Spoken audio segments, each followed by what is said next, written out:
What's the name?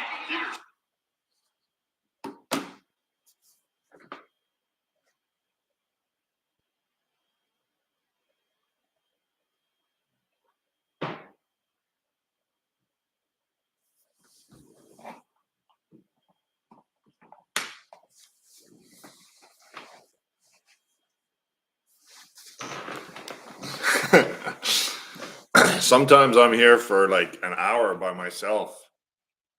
You're here within 1 minute. Wow, what's going on today? People are here within 2 minutes. Maybe I should start asking for money soon.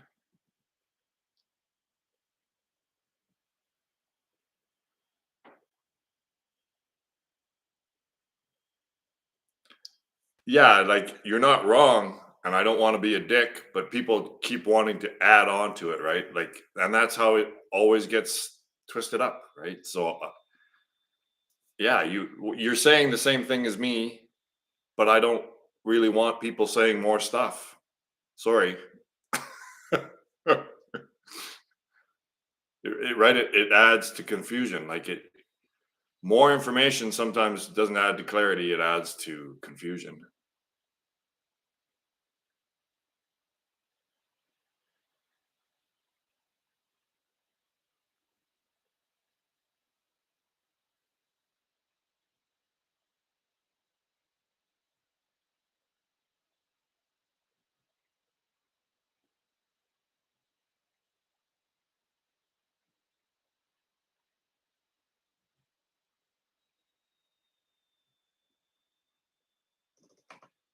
No, and I agreed with I agree with everything you said there.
What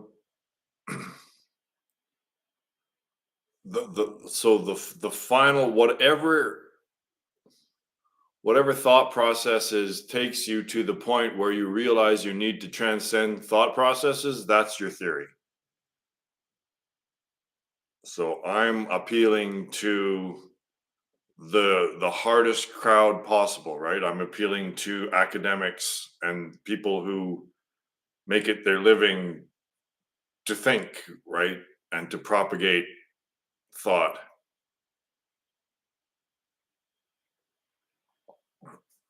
So I want to just so you use symbols are used and language is used to be the finger that's pointing to the moon. But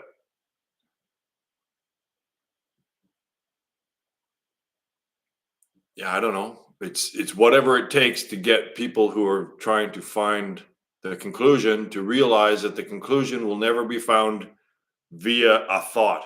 Like there'll never be. There needs to be an intuition. The final step is an intuitive step. It isn't 1 + 1 = 2. That's the end of it. It's not like that.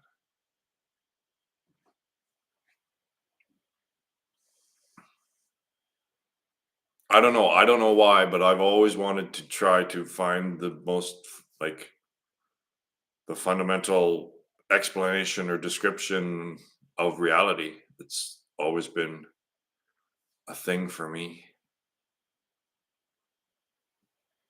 But most people actually don't care about theories and logic and math.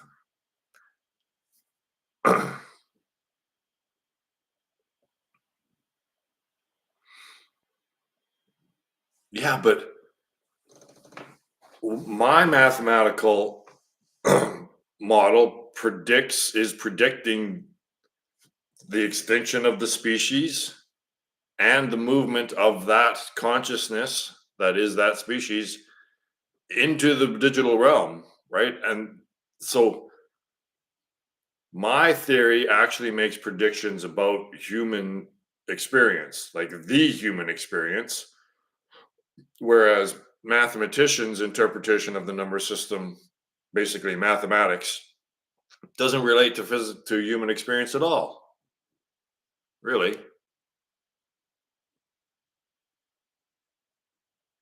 So so the mathematics that they're using now, they're not it's not predicting anything about the future of humanity, is it? It just makes freaking technology.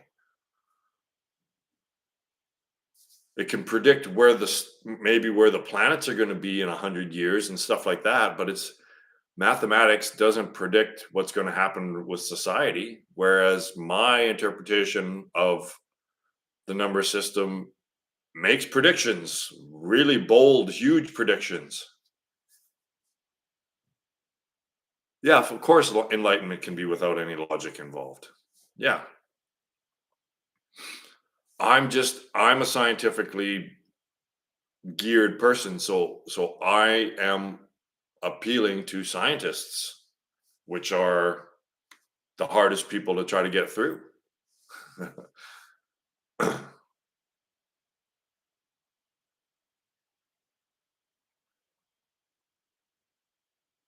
See, like Ramana Maharshi's enlightenment experience was from him investigating death. And Eckhart Tolle, his enlightenment experience was when he said, I can't live with myself. And then he's like, well, how can there be two of me? So it's seems to be either delving into the idea of death or diving into the idea of self. If you go down to the depths of those two investigations, enlightenment might strike.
Okay, so I we have to make a distinction between mathematics, which is quantity, which is the interpretation of the information of the number system.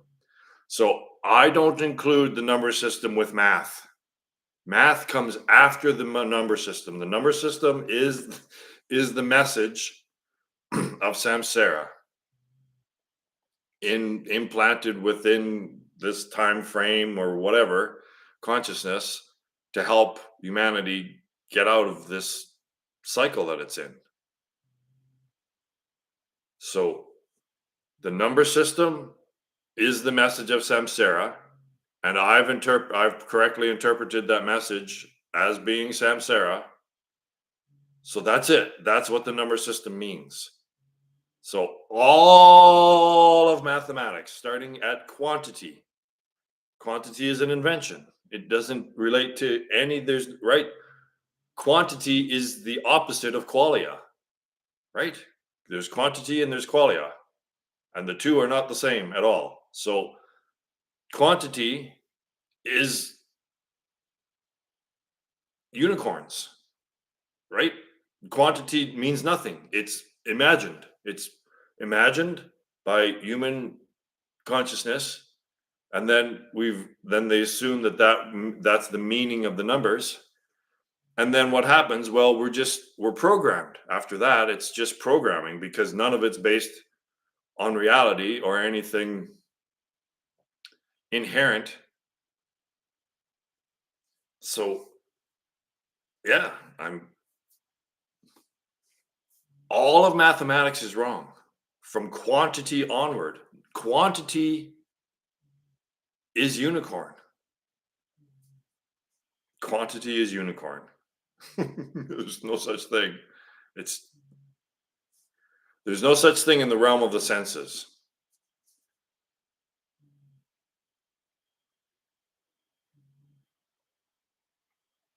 But the source is, yeah, I guess it's non-experiential.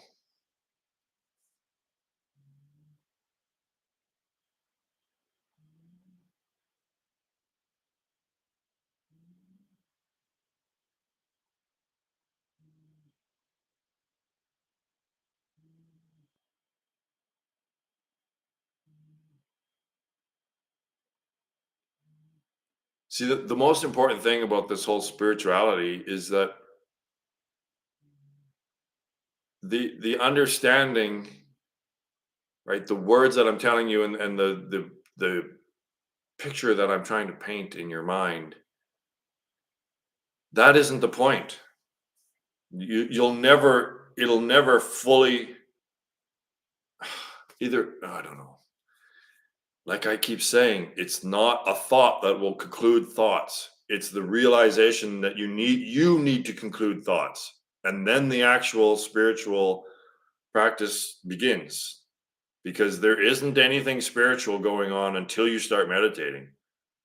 There's nothing happening if you're just listening to spiritual gurus on YouTube and reading spiritual stuff. That isn't spirituality. That's just more mind stuff. So the spiritual journey starts when you have decided to transcend all of the seeking. Your seeking is done. You realize that the mind can never get there, thought can never get to where you want to go. So you have to leave thought behind, like the canoe that you take across the lake. You just, once you get to the other side of the lake, you leave the canoe and then you go.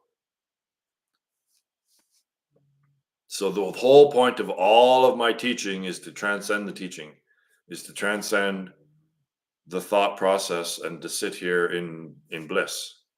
That's the whole point.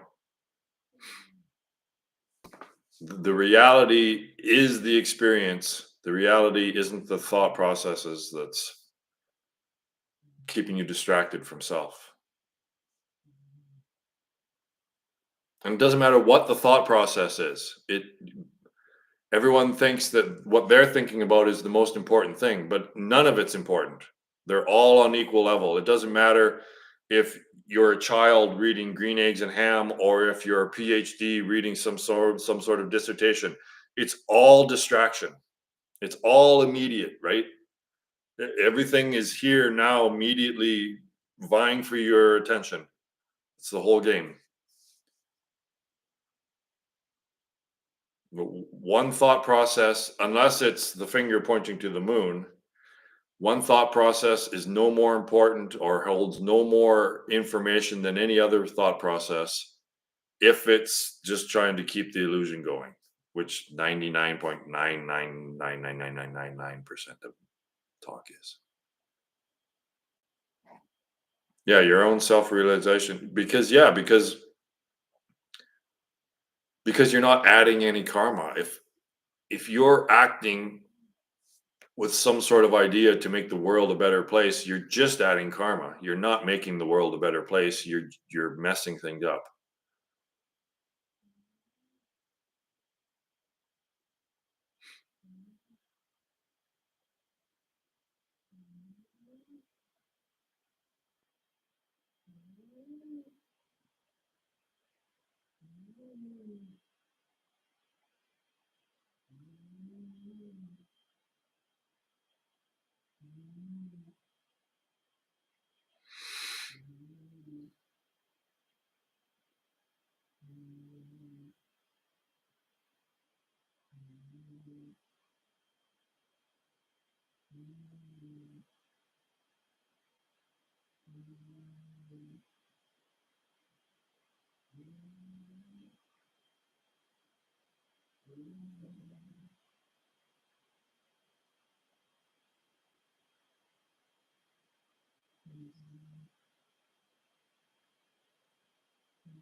Mm.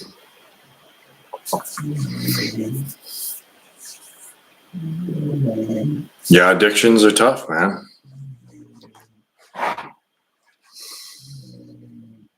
And cigarettes is one of the toughest, I hear.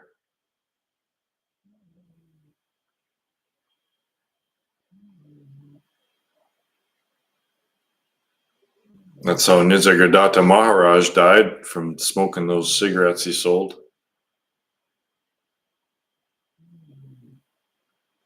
He didn't seem to care, though.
It's too simple.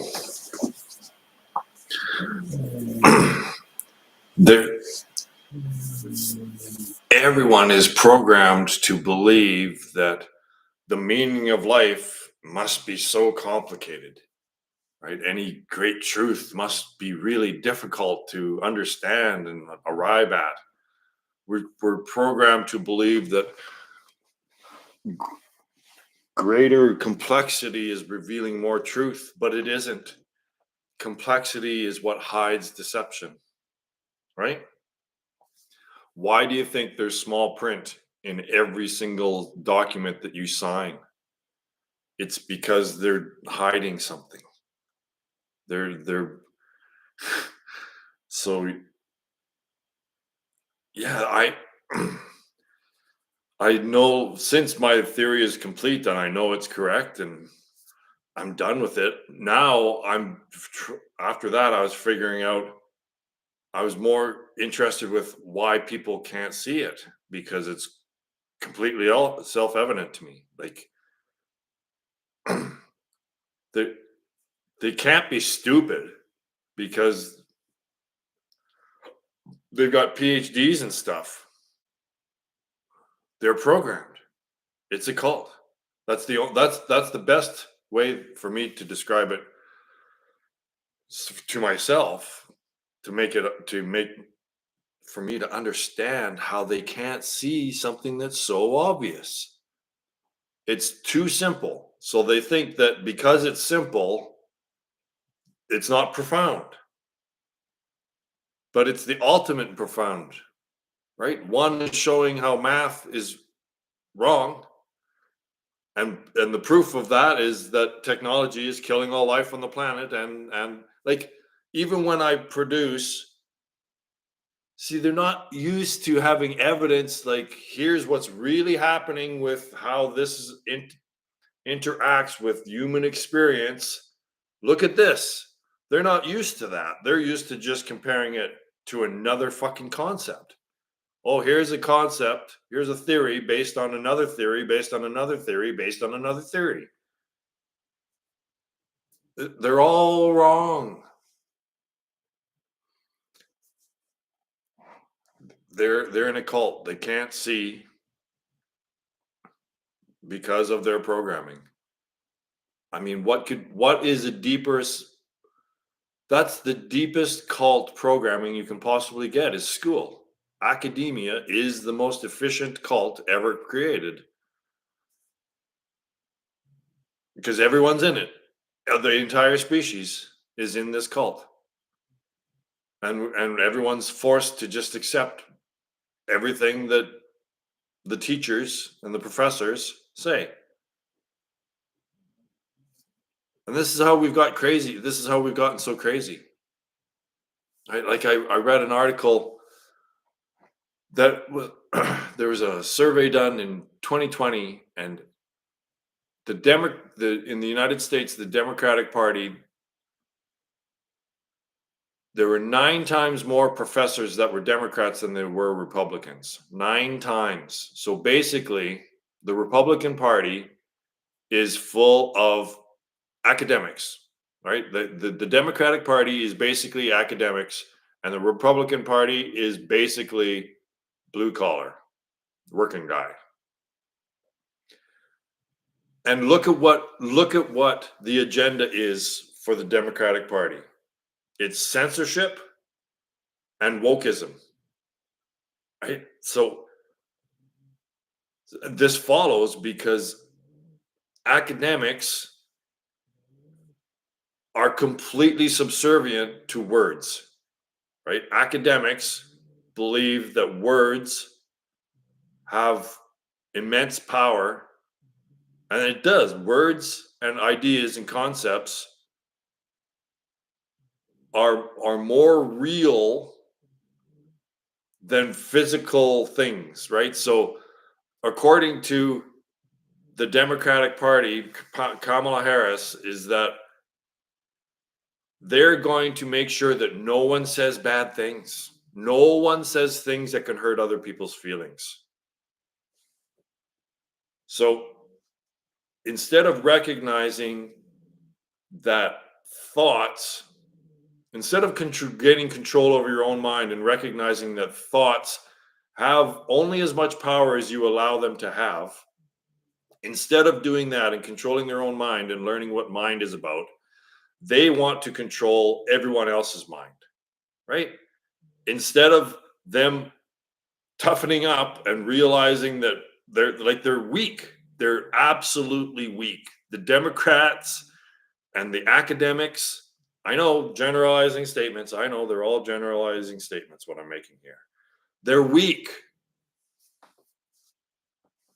And when it comes right down to it, they're going to perish because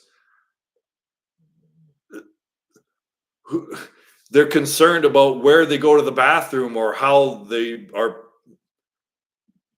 want to be called, addressed, right? And soon we're going to be running out of food. Like, so yeah, so academics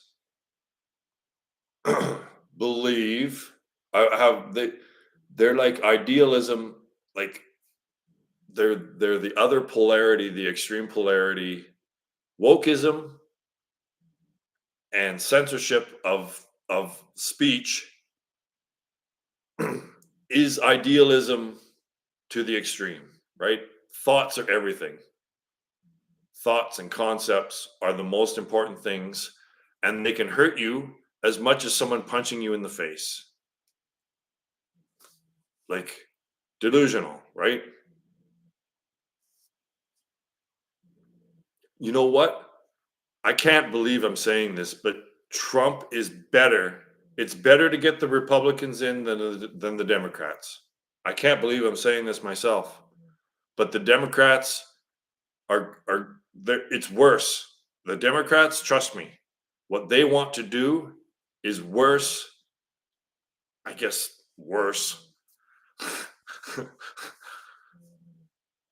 Like, do you want?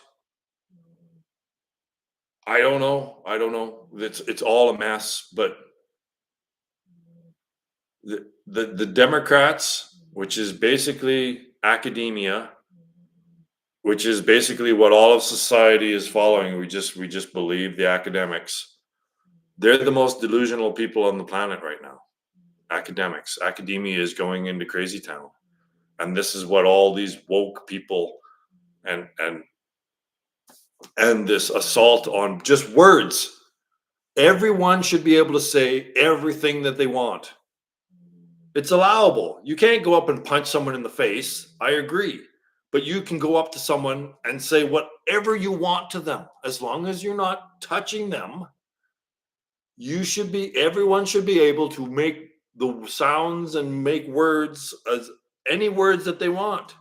And it's up to the other people to distinguish whether it's true or not, right?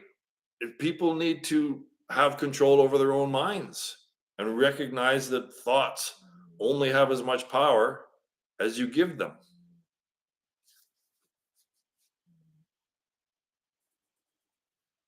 Oh, it's dystopia. Everything's completely dystopian. It's terrible. So I want to wait till there's more people because I've got something really important to say. I just watched a video about the vaccines from Dr. John Campbell, and it's trippy. Like, we are in science fiction realm in this world. It's becoming a science fiction horror movie.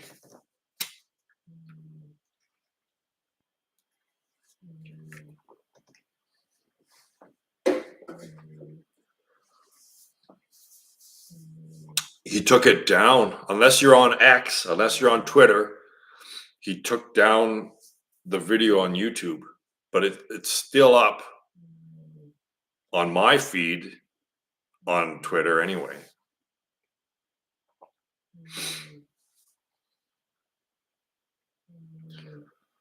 Basically, the short of it is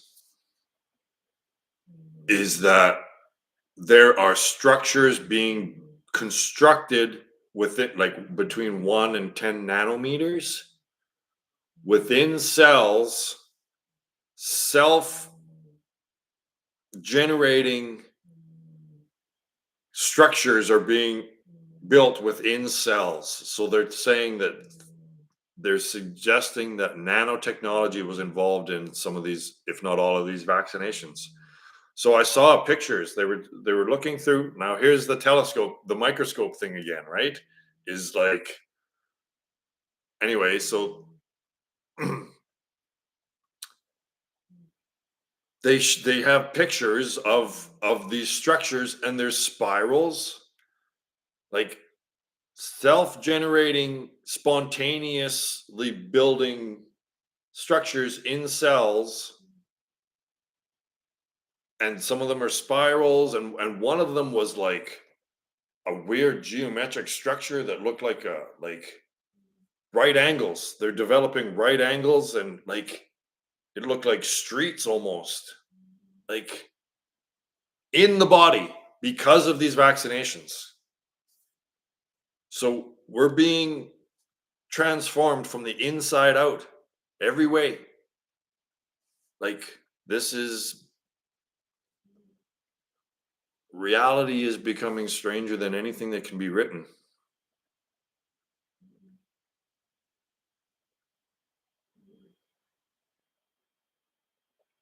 And some of these people got vaccinated like 4, 5, 6 times. And then you start talking about all the microplastics that we eat. Like there there's a meeting, like the organic organism and technology, they're meeting, right? They're meeting in the middle. They're finding common ground, and it's going to be freaking cyborgs and shit here.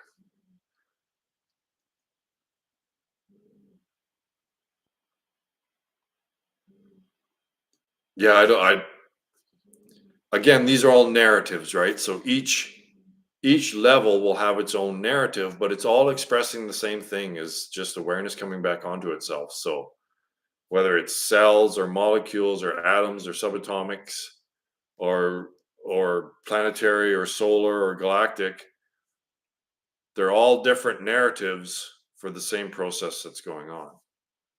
So DNA is four. So it's just a cycle of four whatevers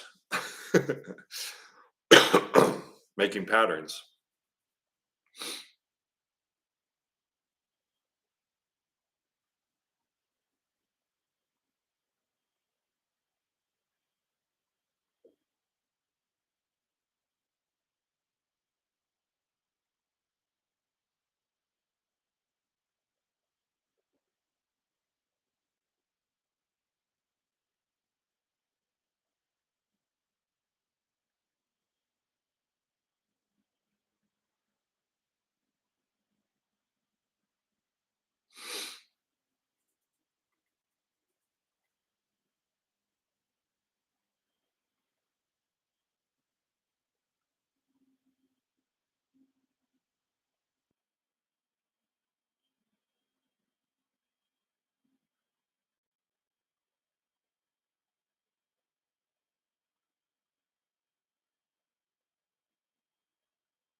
Mm-hmm.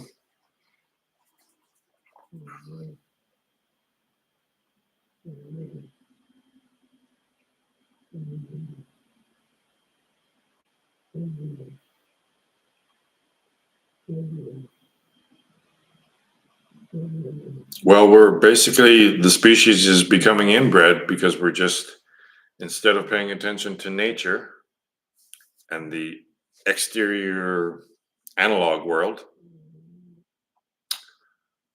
we're directing our attention back onto what we have created. So we're in a positive self-enforcing feedback loop of inbreeding. And inbreeding doesn't lead to anything good, does it? We're becoming spiritually retarded, like retarded in the literal sense that it's stopped, right? Science has retarded, stopped spiritual evolution, dead in its freaking tracks. And it just has to be transcended. It's unfortunate that so many of these people have come up through academia and they're coming to realize that spirituality is the thing, but they just can't let go of science. They keep wanting to include it. Oh, science and spirituality can get along. No, they can't. No, they can't. Science is the antithesis of spirituality. Science is the antithesis of spirituality because measurement is exactly that which projects the illusion of separateness. So you can't have a measurement. You can't reveal unity through measurement. You can only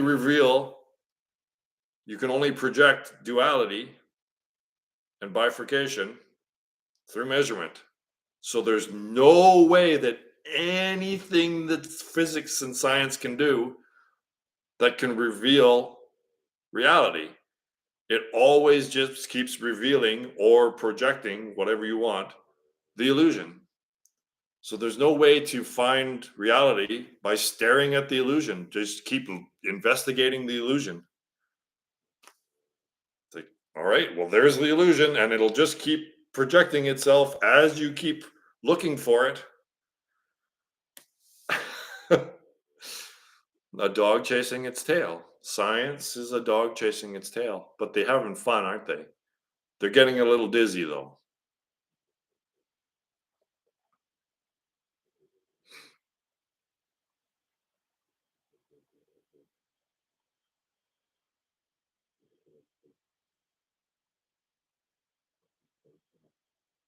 But everything is relative. Everything is moving. Everything is in constant motion in this realm. So how can you measure? How can you use things that are in constant motion to measure? None of these measurements make any sense. They're meaningless. All of the measurements are meaningless.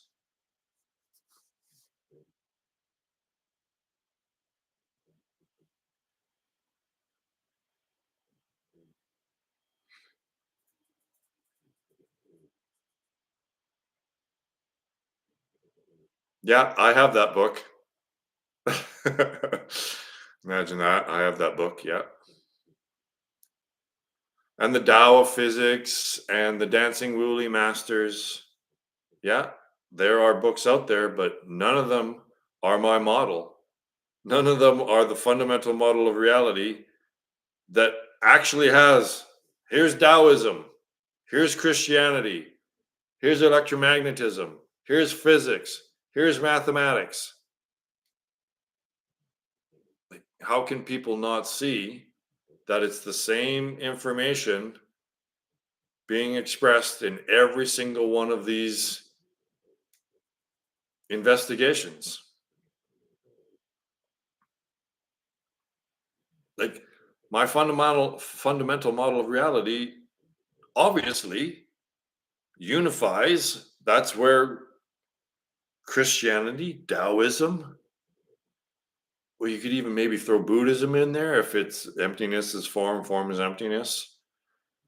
Um, Mathematics, because of the positive, zero, negative, right? Sine, subtraction, negative, and then like it. I don't understand why people can't see it, or they just. It, I don't understand how people don't see it. They keep thinking that it's going to be something else. I don't know. I just don't know what, like, we just think that it has to come through academia somehow, that it has to be that the final theory needs to pop out of one of these pre-existing theories that have been wrong the whole time. Like all of a sudden it's just going to be right. Like panpsychism because Philip Goff tweaked a couple of sentences and now all of a sudden panpsychism is it and it's obvious.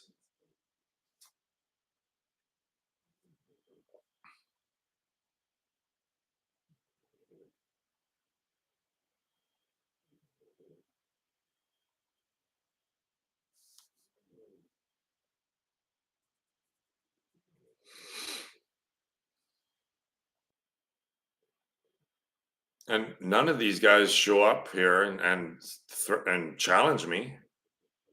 No one, none of these guys that I keep harassing on Twitter, none of them bother to respond and say, "Yeah, here's where you're wrong. Now shut up." Right?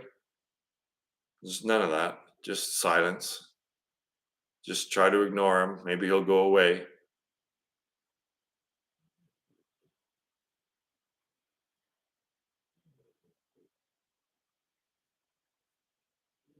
Science is science, right? Math is the same for everyone.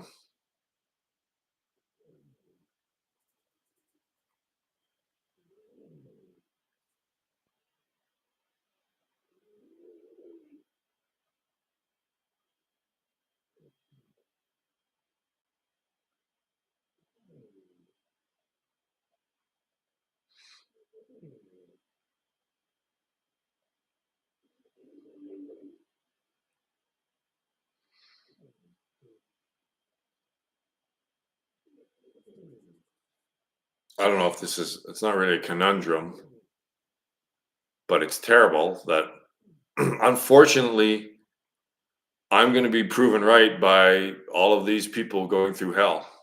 It's unfortunate, but they're going to be like, oh,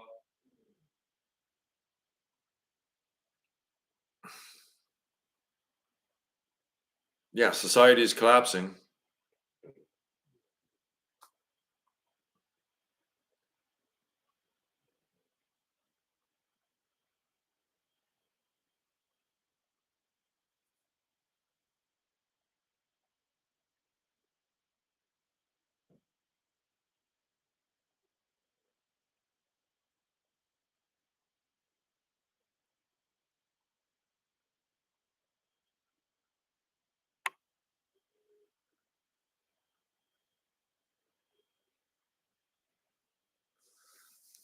Yeah, zero is potential. So there's no such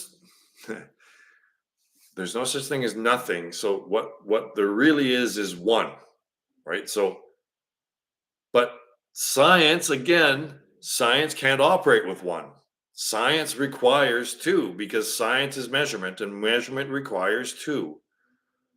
So the zero actually represents one. There's only one.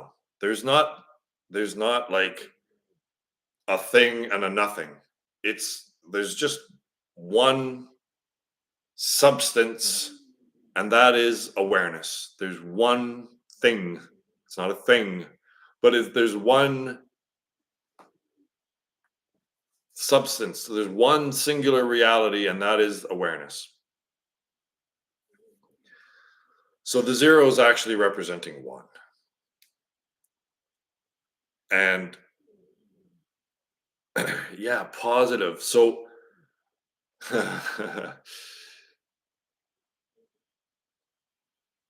when you when you don't recognize the source, when you have a positive, which is oh,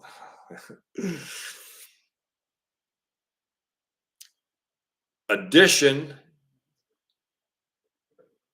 Oh, so one is addition, right? So the number one, they start the entire process with addition. You add one, but they're assuming that the one is already pre-existing. So addition is wrong, and then they use basically addition is wrong. and then they have to add subtraction in to the process in order to get back to unity, get back to the status quo, get back to the zero. So addition is a mistake, and then they have to use subtraction to try to rectify the mistake. But they don't recognize that that's what they're doing, and then mathematics pops out of that, and technology pops out of that. And what does the technology do? It enslaves us and kills us at the same time.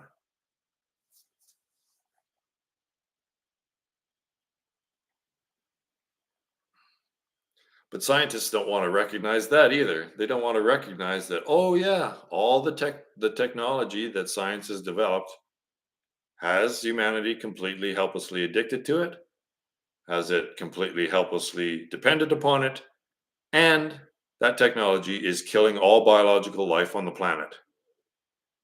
So tell me how science is right. Tell me how that's not being as wrong as you possibly can. Okay. How could you possibly be more wrong or be more cancerous than being the species that destroyed all life on the planet? Yeah, but no one wants to be that honest.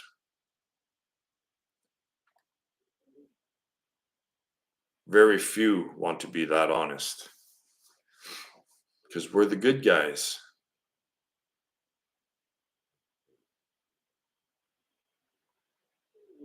We're the cancer.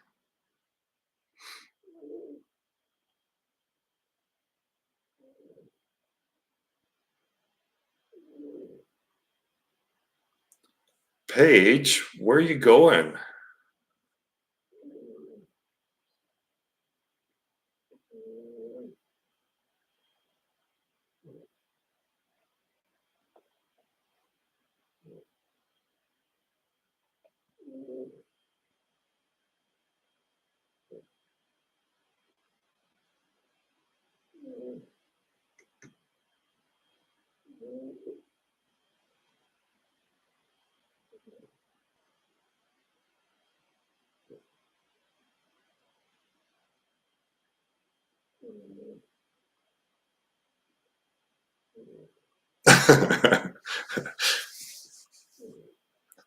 This might be a long one, so maybe I'll be here a long time. Maybe.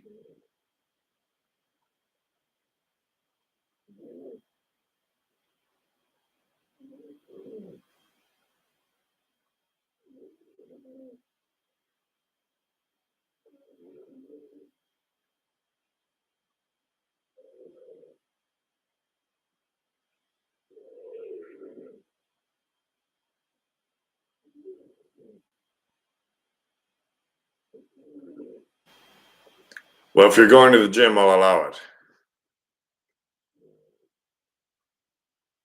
Yeah, I'll still be here. I'm going to be here a long time today. This is the thing. This is the way,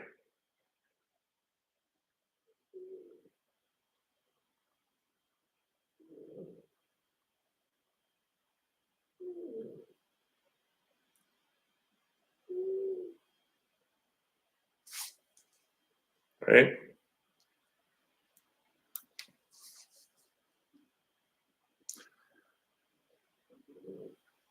Are you accusing Jan Can of being high?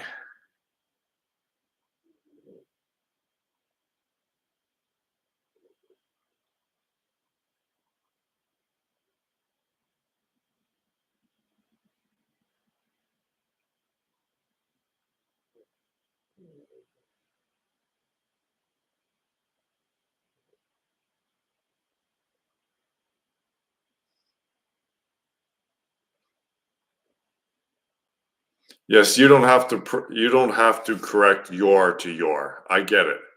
I know that you like to be precise, but you don't have to change your to your.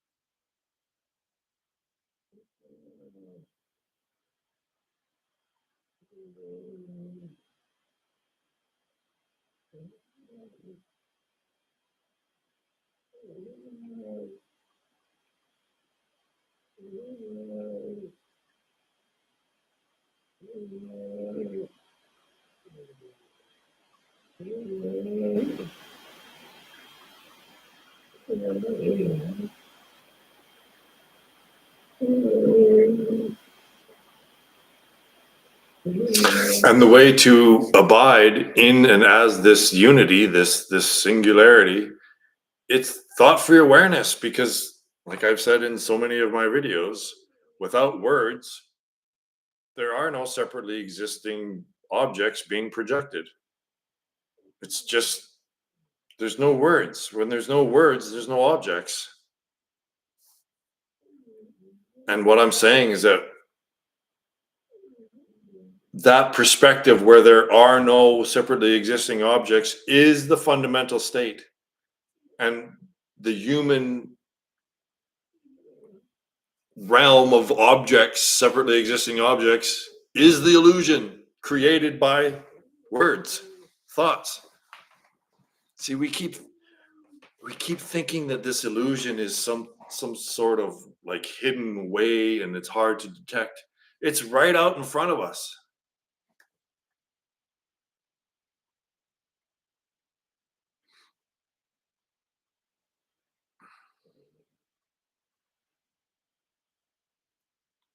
Paige and I were talking about elevation, weren't we, Paige?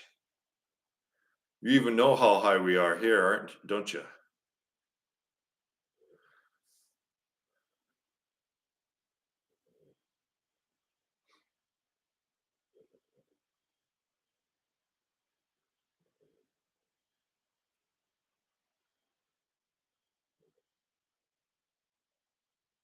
That's here or in Saskatoon?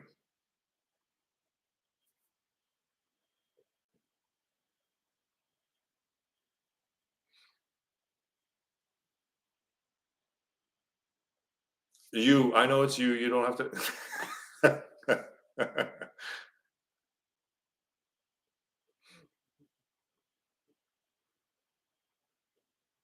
It's sort of kind of mountainous here.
So there's more people here. I want to repeat about the video that I saw earlier this morning. He's taking it down, but he's going to put it back up. He said maybe, but it's on X on my feed. It's still there, the video. So Dr. John Campbell became famous when during COVID because he's a reasonable voice, and he just made a video about someone was doing research on the vaccines, and it appears as though there may have been nanotechnology involved. So people have been looking at the interiors of cells and how those vaccines affect the interior of these cells, and there are structures spontaneously being built, forming within cells spontaneously with this vaccine that are like very tiny, between 1 and 10 nanometers. But some of them are spirals, like geometric lines and right angles within cells. You realize this, right? Within the body, there are spontaneous structures, three-dimensional structures being designed, being just spontaneously growing inside of cells. Like we are being transformed from the inside out, from every way possible that you can imagine. And now that, how many people got vaccinated? Everyone. I got vaccinated, I think, just once, thank goodness. But holy shit, we may have just been all just signed up for a scientific experiment that we got injected with nanotechnology. It's all this transition, everything, all of human consciousness, the entire human species is the 10, right? So it's the entire species consciousness is the transitionary period. This is a transitionary period. Human consciousness is consciousness that's going through a transitionary period that's moving into the freaking digital realm. We're becoming only half organic or something. We're becoming cyborgs. And yeah, this is the movement. This is what my model predicts. It's happening. So some people want to achieve immortality without recognizing that, of course, that the way to do that is to recognize that you already are immortal, that you are God itself. So again, it's just more Maya, more samsara. We have this intuition that we live forever, so we're trying to, and then if we think that we are that the self is the body, then they think, well, then the body should be able to live forever because I have an intuition that I never die. It's like, well, no, that intuition is that you're not the body. The body will die. The entire physical universe of the senses will disappear, but you will still abide.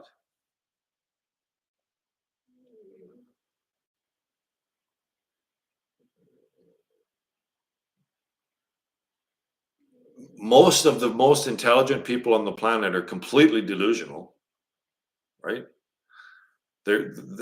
Most of the intelligent people on the planet are the most deluded.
No, so we're actually a little bit higher than your observatory.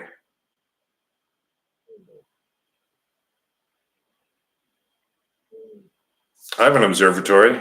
It's 3 stories high.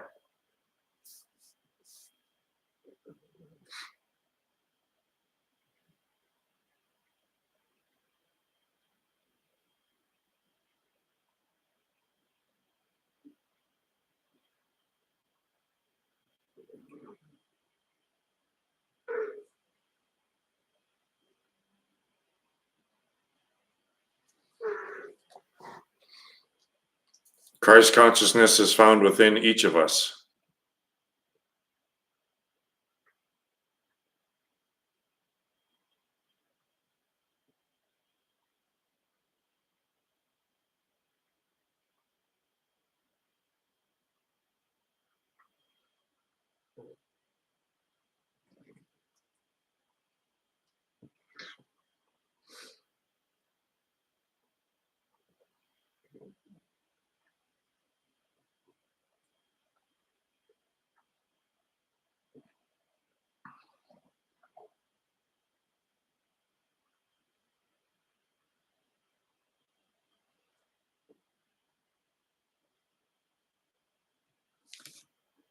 I was freaked out. Like, I watched that video and he's freaked out. Like, John Campbell is a very brilliant guy and he's looking at these pictures that someone has seen through a freaking microscope, which is crushing, right? Like, but anyway, he showed these pictures and they're geometric structures. Like, it's not a cell. There are geometric spirals and freaking right angles and things that look like roads and like buildings and shit spontaneously being constructed, forming within biological cells. So yeah, why not? Like, what a perfect opportunity. Like, it might not have been everyone, but what a perfect opportunity to just try some experiments, try some nanotechnology out, because it's a state of emergency and all the rules have apparently just got thrown out the window anyway, right?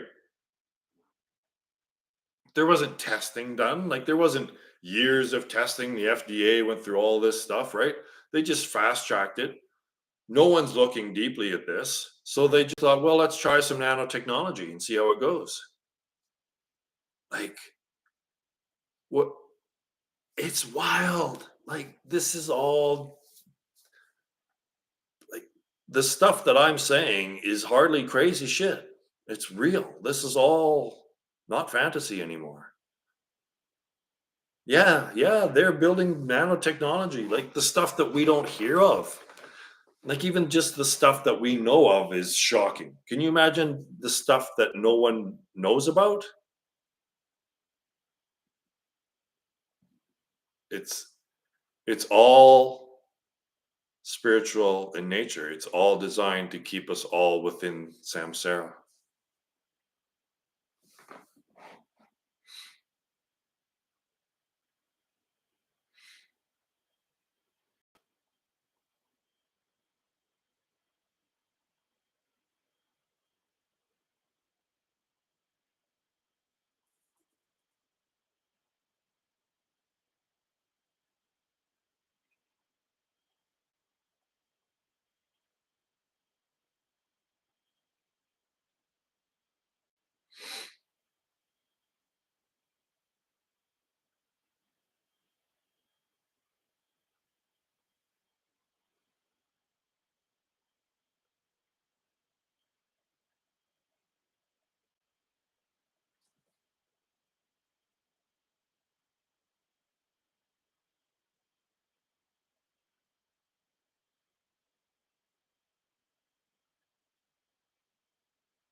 See, this is what happens when the thought realm leaks into the sensual realm.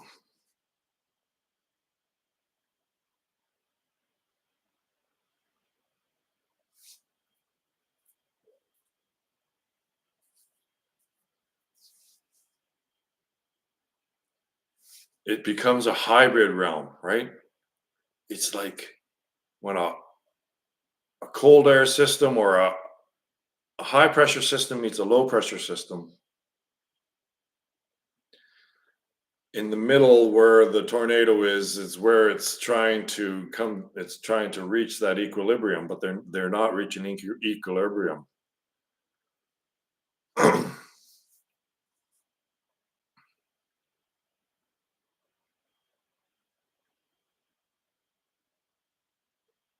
The turmoil that's created when these two extremes meet is intense, right?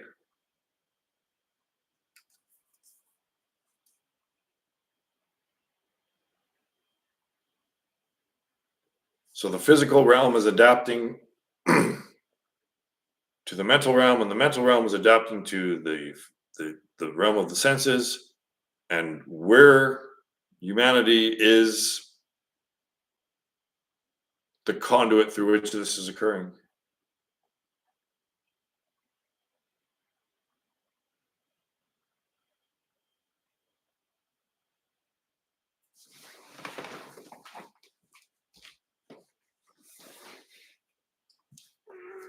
Hi, Callie.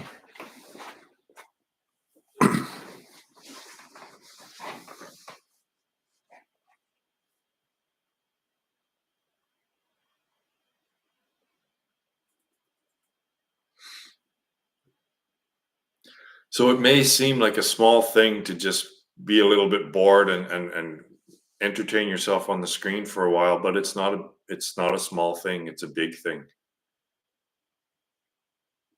That's another thing that Satan or Maya, that's another good play of hers, is that she just relax, right? It's not a big deal. Just freaking watch some TV. What are you worried about?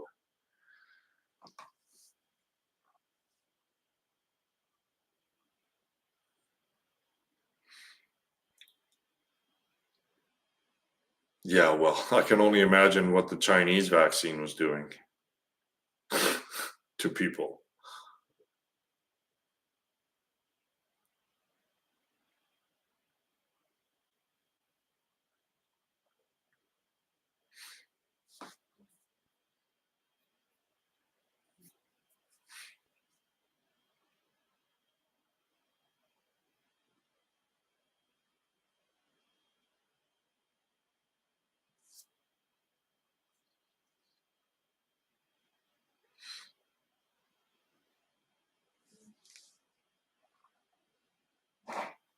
I wouldn't trust anything made by the Chinese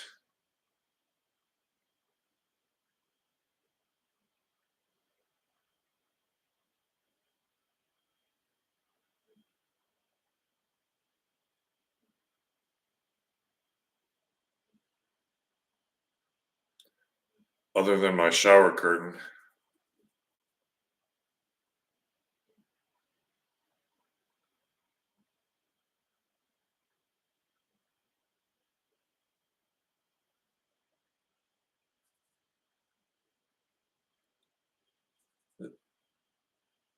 Yeah.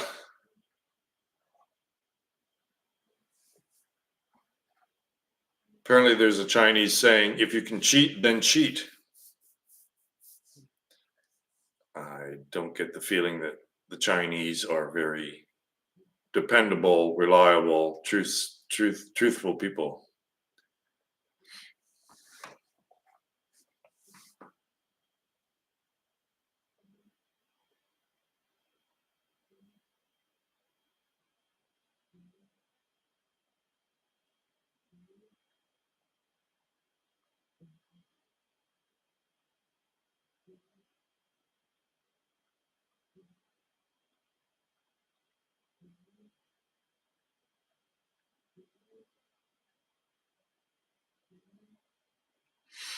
Well, China as a country is one of the most messed up countries on the planet. So there's that. And I'm assuming it's full of Chinese people. And it's really messed up. You can't like it's an abomination. All basically CCP is an abomination.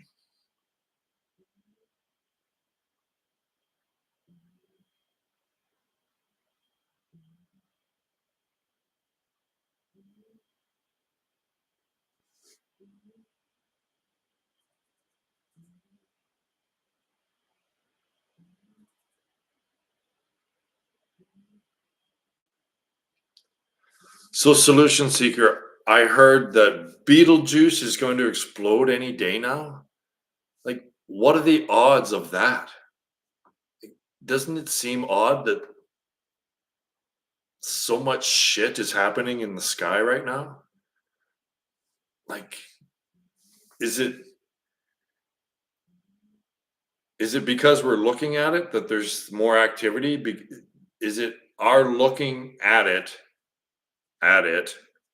through telescopes, does that get it going, right? Just us looking at it gets things going.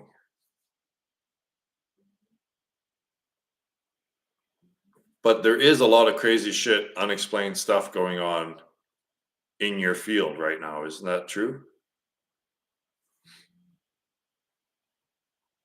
It seems like well, I don't talk about aliens. We might as well be talking about demons and angels and shit if we talk about aliens.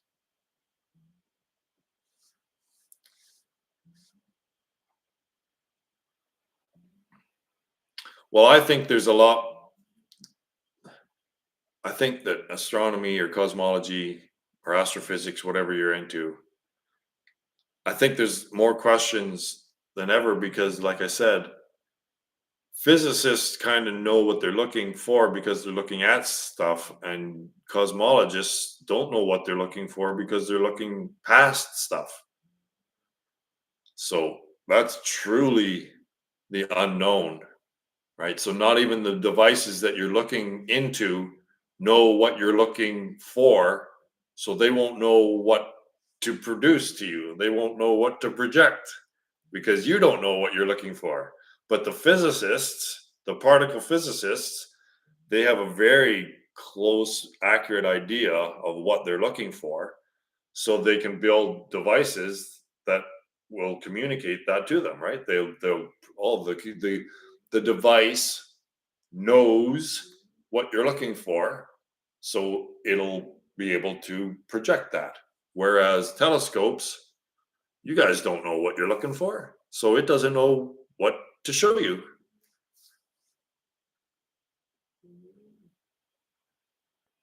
There you go. That's just what I said, but you said it in a different way. Yeah, that's great.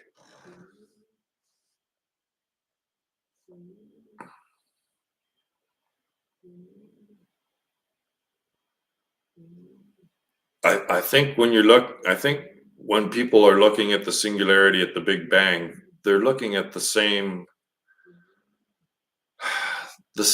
source, or if you will,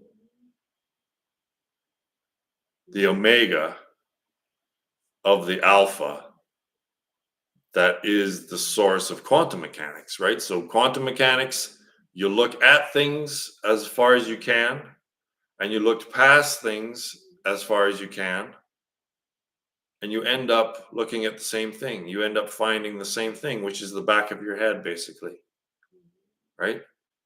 But if you don't recognize that as the back of your head, the wave function, if you don't recognize that as you, then you'll still remain in samsara, in the labyrinth.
Quote from Ramana Maharshi: "The ultimate truth is so simple. It is nothing other than being in the pristine state." That's it. You just, this is it. People come in here and they see me sitting here with a little grin on my face, and then they leave because what are you looking for? Like, you're not looking for happiness. You can't even recognize happiness, can you? Because I'm sitting here happy. But apparently that's boring, or you can't even recognize someone that's sitting in happiness. So they leave because they're not looking for happiness, they're looking for entertainment.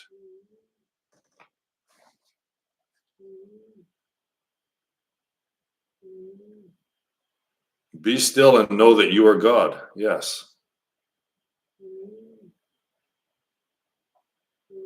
It's just like a drug addict, right?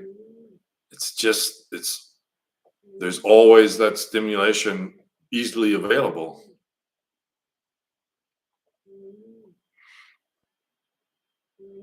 So instead of breaking the addiction and abiding in your natural state of happiness and perfect contentment, you just go back to the drug. And then when the drug isn't there, the internet, can you imagine the day when everyone opens up their phone and their laptop and there's nothing there, just nothing? People be going cray, for sure. Just that alone, people just won't know what to do. They'll just go out and start freaking rioting because they'll just won't know what to do.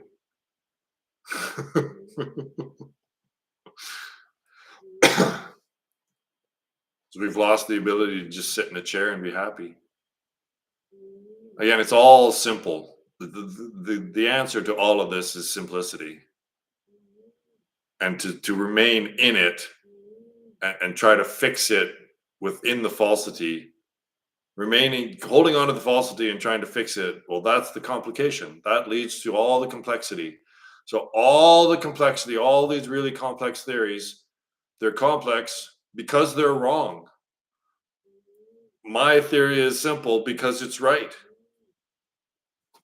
But try telling that to an academic who just thinks that thought, just addicted to thought. All they really want to do is keep thinking.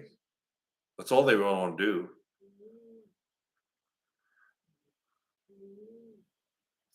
So they're selective in the information that they attend to, right? It's incredible that they can just shift off the meanings of words. They can just turn that on and off as they want. So the meanings of my words, they won't even try to understand what my words are saying. They'll just turn that off. Just zip. Can't even understand it, not even trying. It's amazing that you can just shut off meaning to words selectively as you want.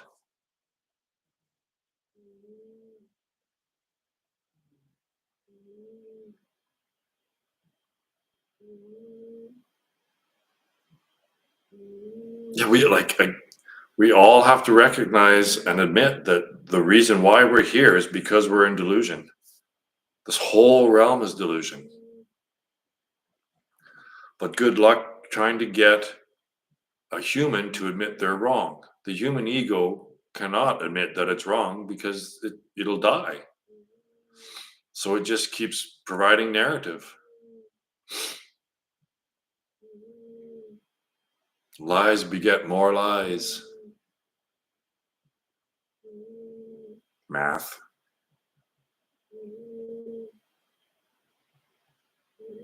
Math begets more math.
It has to be something in the eyes.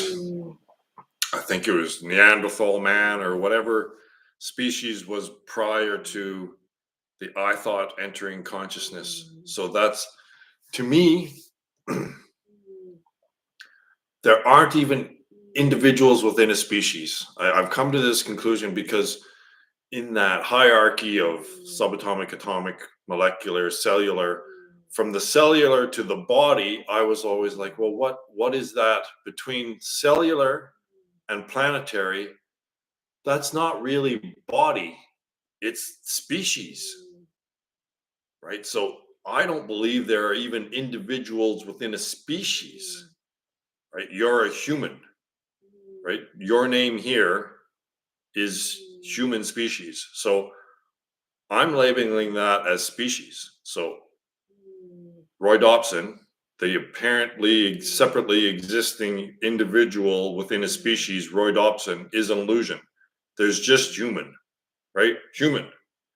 So cells, species, planet. That's how I have it. So it was at that moment, I believe that that was another evolutionary step in the process, a quantum leap, if you will, into the next phase. And that was when we realized that we weren't the body. So that consciousness, that species that was prior to human species, realized the next stage, which would be planetary consciousness, and I believe that it ascended into Gaia consciousness. And the part that fell back into delusion is us, unfortunately, is humanity. So the ego, the I thought, arises simultaneously with symbol. So symbol and thought both arose within consciousness, and that was humanity. The first I thought that the first human had, that was it. That was now human consciousness, the human species.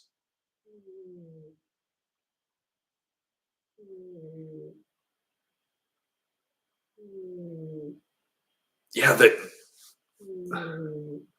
the ego is a complete fantasy, right? So it's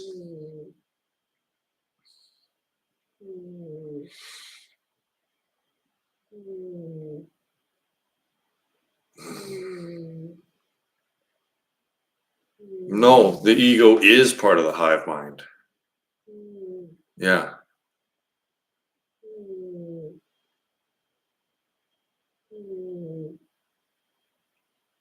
But maybe, I don't know, maybe if you think you're just part of the species, maybe that's a little more holographic, holif, whole, holistic perspective than I'm an individual within the species.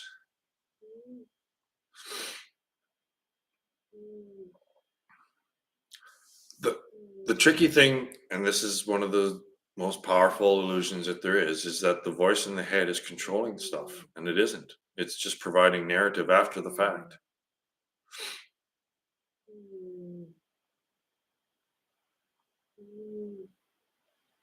And the more that you watch the thought action process within yourself. So thought, action, action, thought, action, thought, action.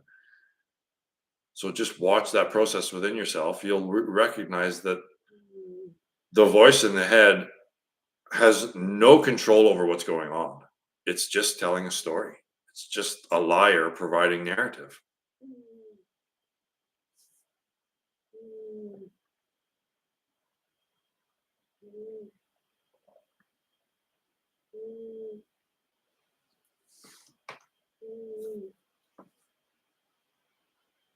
So obviously the mind can't say, the ego can't say, I'm going to use mind to get past, right? The ego isn't going to commit suicide.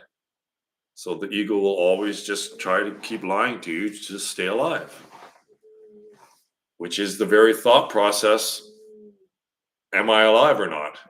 it's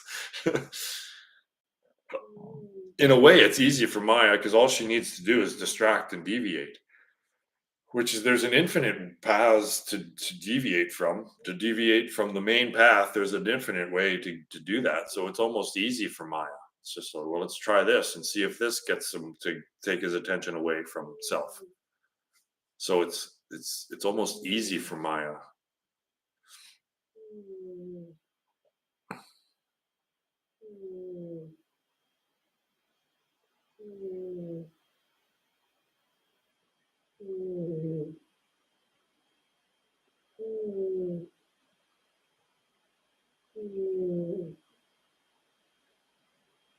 So this, like, we're literally transcending humanity. Like, people keep saying that humanity is so great. It's like, no, we need to transcend our humanness, because human equals cancer. So in order to do that, it's thought, right? That's what distinguishes humans from all the other physical objects out there, is the voice in the head. Is that we have a subjective experience, a very strong, powerful subjective experience.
You're so noisy.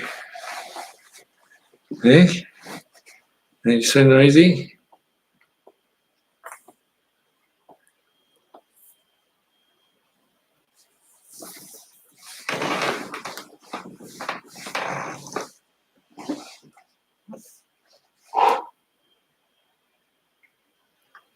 Yeah, but as long as they're not formate, like fully formed sentences that get you going, right? Sometimes it'll just be a one couple of words pop up, or a phrase, right? But you don't go with it. You just let them subside. Yeah. And then when you get, like, the level of peace that's attained, it's just amazing, right? It's just like, yeah, this is home. Like, this is the most wonderful experience ever, because I'm completely satisfied. Like, perfect contentment. There's nowhere to go from perfect contentment, is there? You're just content. That's it. It's just self, like that in and of itself. Contentment is fully contained, right? You can't get more satisfactory than contentment. It's just, it's just contentment.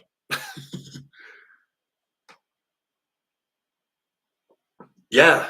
Yeah. Like, it slows down. Like, the more you do it over and over and over, the more it slows down, the less attention you give the process, the less the algorithm presents stuff to you. So if you just keep knocking those freaking whack-a-moles, like, just, well, don't even hit them. Maybe just let them go back down. I don't know. You know what I mean, though, right? Is like, yeah, it's just like everything else. The more you do it, the easier it gets.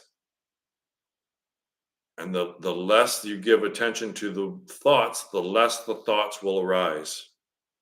So you just keep progressively, but it's just like everything else. You need to constantly do it. You can't just go out to a driving range a couple of times a week and expect that to improve your golf game dramatically. You need to do it. And this is one of those things that it's all the time, right? You're not practicing to do something, you're practicing life itself. So you're always doing life itself. So the practice turns into life itself. But if you just keep making it your number one priority, that whenever you have spare time, instead of being entertained, seeking out stimulation and something external to try to satiate, you engage in meditation and you find this stillness. That's why I'm sitting here, like showing people that no one else seems to do. No one else just seems to sit here and show people, right? Bernardo Kastrup, blah, blah, blah, blah, blah. John Vervaeke, blah, blah, blah, blah, blah. It's just all blah, blah, blah. And blah, blah, blah doesn't help. There has to be a conclusion. See, Vervaeke, he talks about meditation at least, but he just dabbles. He just gets into the waddling pool, the waddling pool, and he doesn't go to the deep end. Like it's all meditation, John. That's all it is. You just have to stop blah blah blahing and just sit here.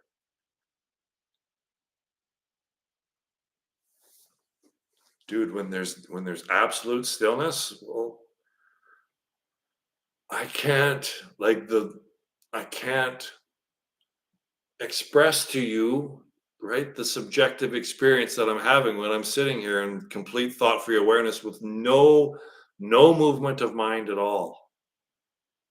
That's what I keep saying. It is the transcendence. It's the next evolutionary step of self-awareness. It's this simple, people. This is the next step in the evolutionary process of increasing self-awareness is the transcendence of thought. That's all.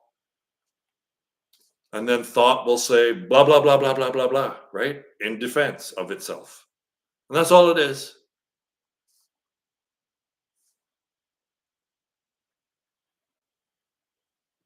Simple simplicity, just simple, just really, really simple to do in theory and the most difficult thing to do in practice. So people just skip the practice and just stay on with the theory, which gets them nowhere, just keeps them idle in their stage of samsara.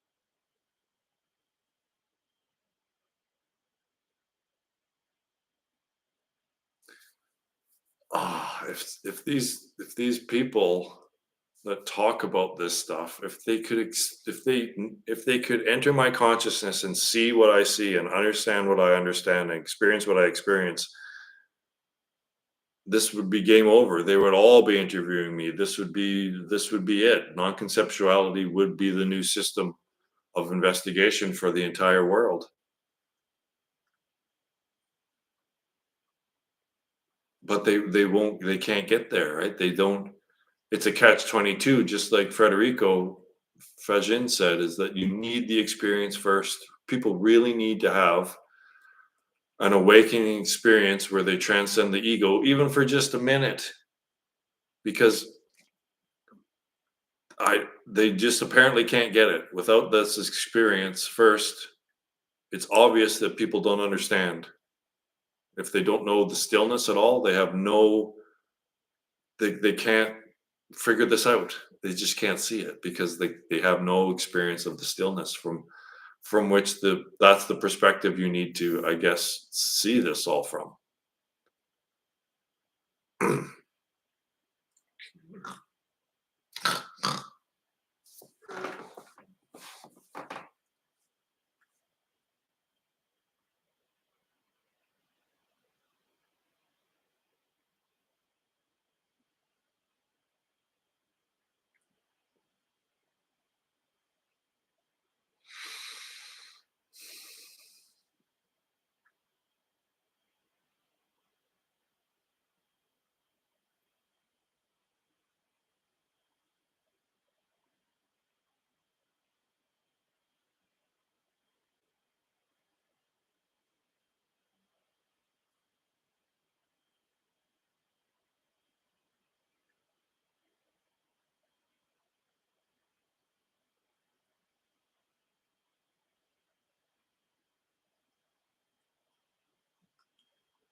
Yeah. If you know it for a minute, 1 minute, right? Just the peace and stillness and perfect contentment and just your natural state of perfect happiness, absolute happiness in and of your own being. That's all it takes, right? That's what I keep going on Federico because he's my man now. He's my newest hope. um, and like he said, after that one experience, you can't. Everything changed with him. He was your typical physicist and materialist, and then he had this awakening experience, and everything changed. So that's why I want this place to be a one of those places that he is actually talking about. Like he wants to develop technology that would help people have this initial spiritual awakening so then they could understand the teaching, right? So he understands that the importance of the practice, the actual experience of it. So there's no better place that I can think of than here to have that awakening experience. I mean, if you come here for a week and don't look at a screen and and you do salvia and you float in the float tank every day and you meditate for hours every day, you're going to have, if you're ready, you are going to have a spiritual awakening in that week. If you spend a week here and you're ready, it will happen, guaranteed. So this is the hope, is that I will present that to Frederico and he'll say, yeah, um, I will provide funding through my foundation for that. And we can actually engage in scientific studies using the float tank, right? We can use that as a basis for filling out surveys or whatever. So we can have a scientific experiment going on here, even though it includes subjective interpretation.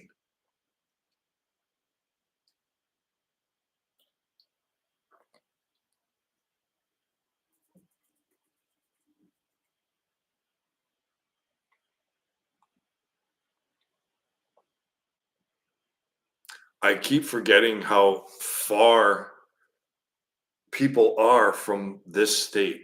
Like, I just take it so for granted that it's the natural state and it's so close and it's so accessible, but The vast majority of people have no even idea that it exists, that the thought-free state even exists.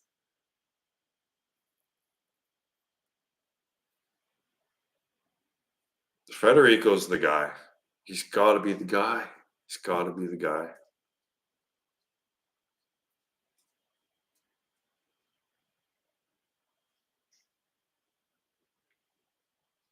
But there's a subtle problem with Federico too, is because he's still holding on to science. He still wants to include science in the spirituality, and you can't. I'm sorry. We have to transcend it. As I said earlier, science is the antithesis of spirituality. So his attachment to physics needs to be completely transcended because there is no way to include science in spirituality. Science is exactly that which projects the illusion. So we can't include science anymore. It has to be completely transcended.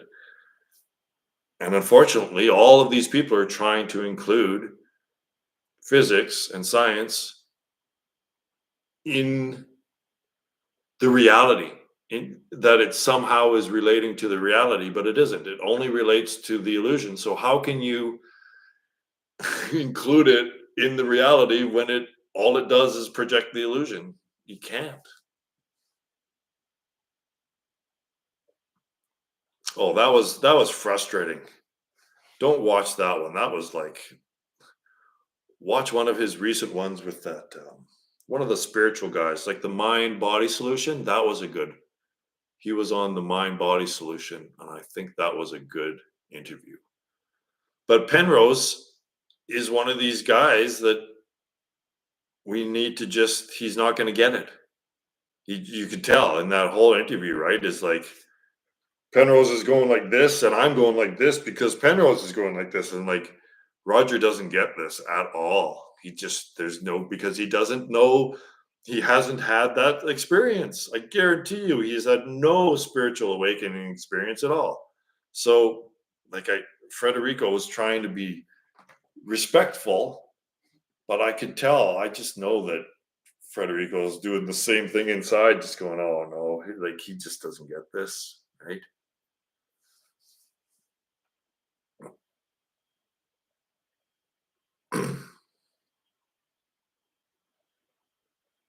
It's metaphor. There's everything's metaphor. The wave function is metaphor. The collapse of the wave function is metaphor and is an expression for something that's actually happening within your experience.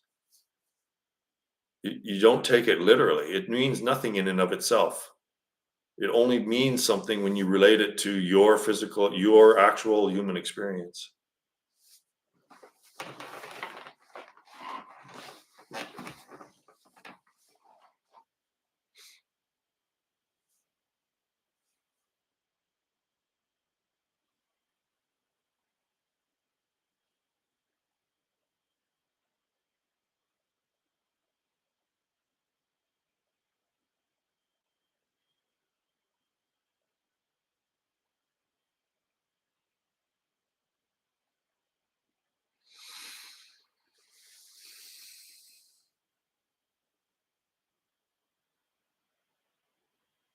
So, is that invitation to go over my article here? Is that still open, Solution Seeker? If I get something to you within the next few days, could you give it a review?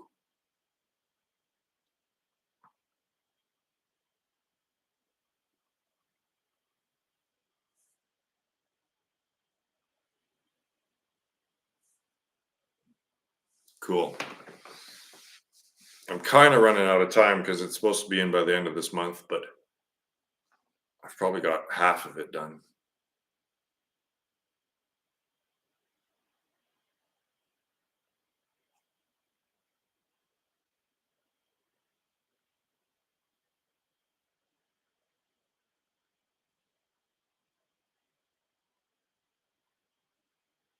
Well, it's supposed to be 8,000 words, and I've got 3,000. maybe. It's, I have big chunks. The way I work is here's a chunk and here's a chunk, and then I try to chunk them all together, fit them all together later.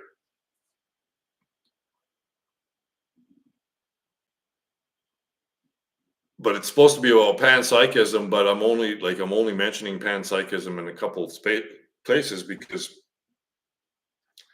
I'm just including it in all the others that are wrong, right? So I'm just proving how mine is the only one that's right. It's just that it is. It's just mine's the only one that's right, and this is why all the others are wrong. All 250 of them, or however many there are.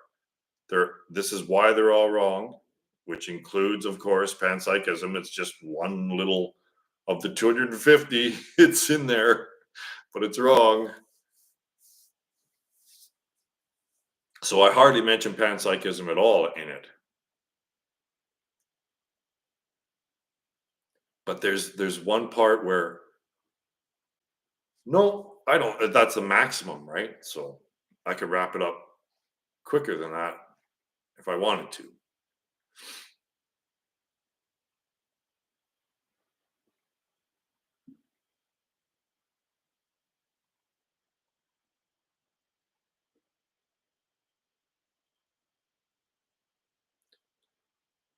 Again, this is like I'm telling Cambridge academics that thought is delusion. So I can't imagine them just say, "Oh yeah, this is the winner." He's, saying that all of thought is delusion. We'll see.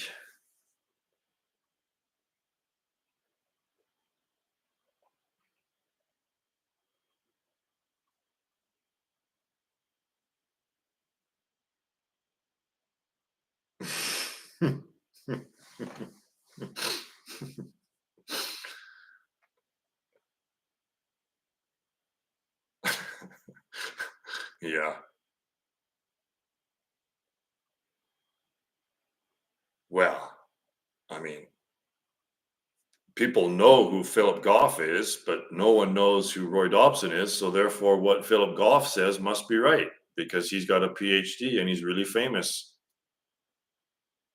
I follow that logic. So Philip Goff said really something really interesting and confusing in his interview with Lex Friedman. And he said, all there really is particles and forces. It's just that those consist of consciousness. So all there is these two things, but these two things are made of this other thing. So what is he trying to explain? What what what do you think is maybe a better model to try to explain what he's trying to explain? Well, it's obviously my triune system. It's but he's got it reversed, right? He's got the they're made of awareness, which is consciousness, but that is exactly what is not experienced. You can't experience.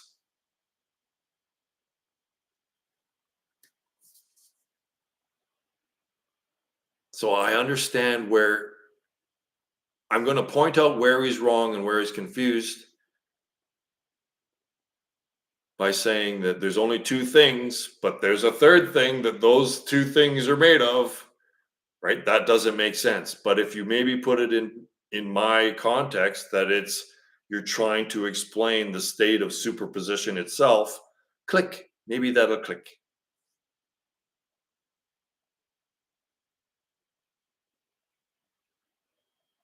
I know. And I've got this figured out too. It's just like him.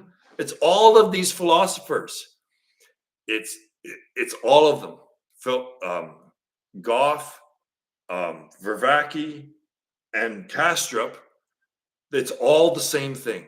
It's all They have a huge following because what they say isn't wrong, right? So they say talk, talk, talk, talk, talk, sentences put together, and this sentence makes sense. Like even me, I agree. Yeah, well, that's a smart thing to say, and you're not wrong.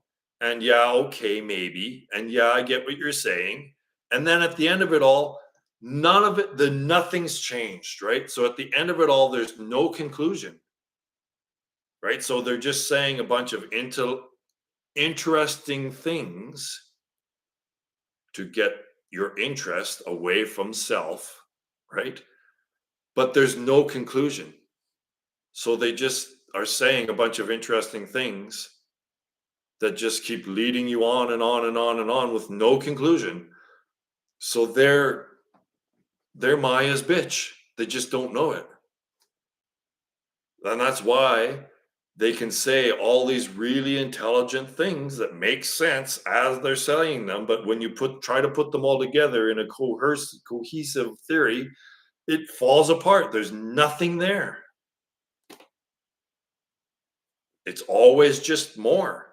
It's because they've fallen into the trap that I'm trying to show them.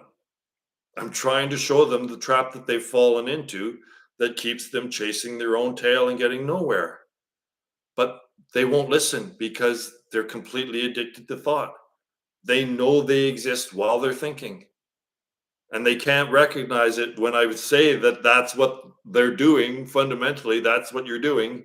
They won't admit it because there's no introspection there.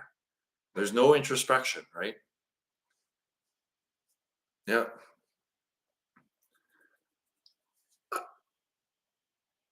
What everyone wants what I have. Trust me, it's like the Matrix, except without the maniacal laughter.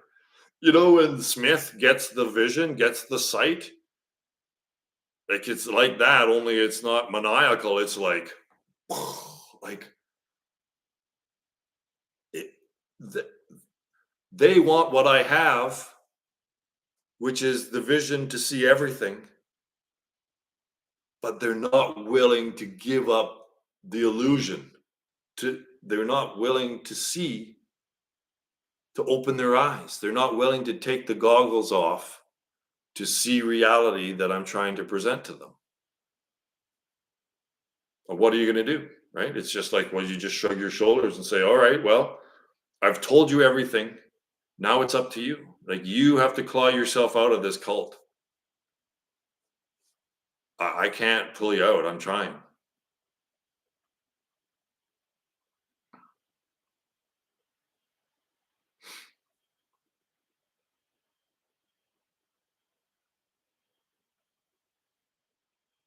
I really don't believe that anyone in history has this clear vision because I just see everything. I just understand everything. I know why everyone does everything that they do.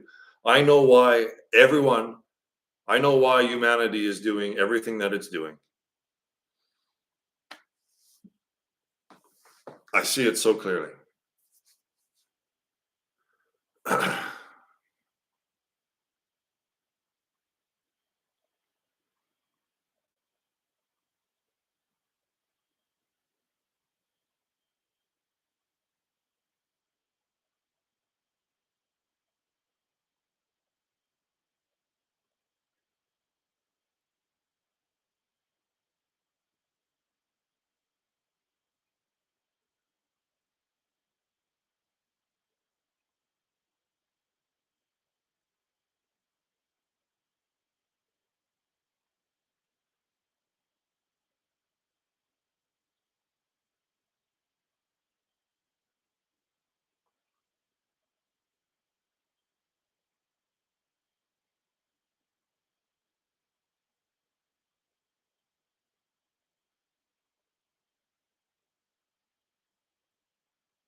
all they'll it'll all be revealed through this process.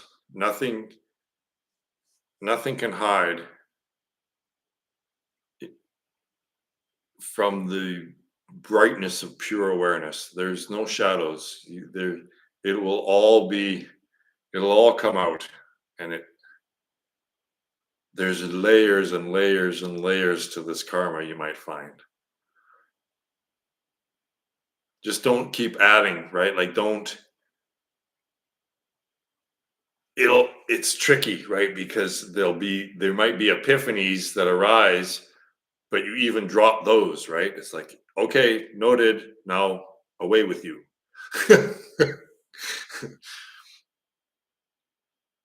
Because even epiphanies can get you stuck.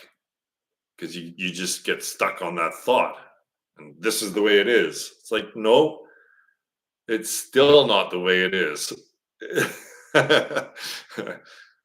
Your epiphany, no matter how close, no matter what it revealed to you, it's still revealing illusion. Well, the epiphany itself is illusion.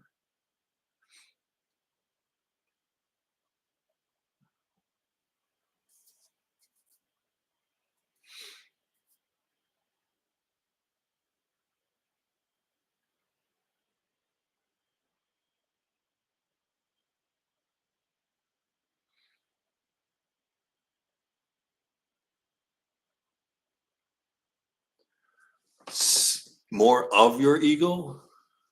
That stupid heart. What a stupid place to put that freaking heart. More of your ego.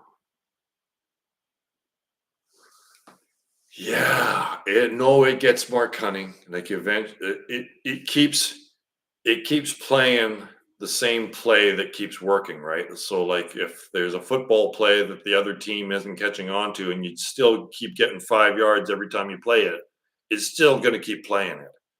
But once you catch on to its tricks, it'll shift to something new. So quite often there might be just one major issue. Like you've re-entered this game because there's one sticking point. There's one action or karmic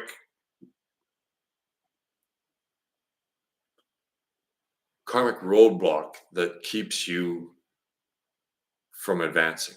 And maybe it just you just need to keep working on this one thing. And you might know intuitively, yep, this is my one thing.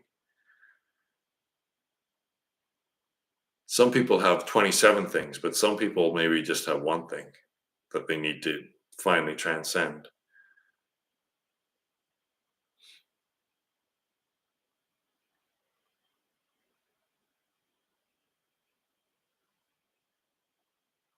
No, it's not until the very end. Like it fights, right? Sometimes I get hooked into watching wild animals fight on YouTube, and when you think it's done, it's like, how can this thing not be dead yet? And it's not dead yet. It just keeps fighting and fighting and fighting and fighting, right? It's just like cutting off a weed at the top. It'll just keep growing. No matter, you can cut it off a million times and it'll keep growing. You got to pull it out. You got to pull that root out. Well, or just let it rot. Whatever it is, you got to kill the root. So just keep ignoring it. Just keep ignoring it. Don't give that thought action process, that one specific thought action process that gets you out of self and into the world. Just keep letting that go, letting that go. The algorithm, you are in control of the algorithm at all times. Like your true self is the one calling the shots here. So the more you have veto power, that's the free will. That's the level of free will I believe is veto power. So you don't get to choose what the algorithm spits up in your head to follow. Hey, what about this? You don't get to choose that, but you get to choose whether to follow that or not. That's the free will. And if you choose to not engage in that process will lose its power. And like I was talking about earlier in the satsang, is that Democrats and and academics, they've run with it. They keep feeding it power, right? They keep giving that thought energy all of their energy, right? They completely are submissive to it. So they have no control over this situation. Their minds, their thoughts have complete control over them. They have no way to, they don't even know how to resist the power that words and concepts have over them. It's like a new form of gravity. And when you think of it, if that's the new digital realm, it won't have gravity. There's no gravity in a video game. It's optional. But like in the yang, in the beginning was the word, and the word was with God, and the word was God.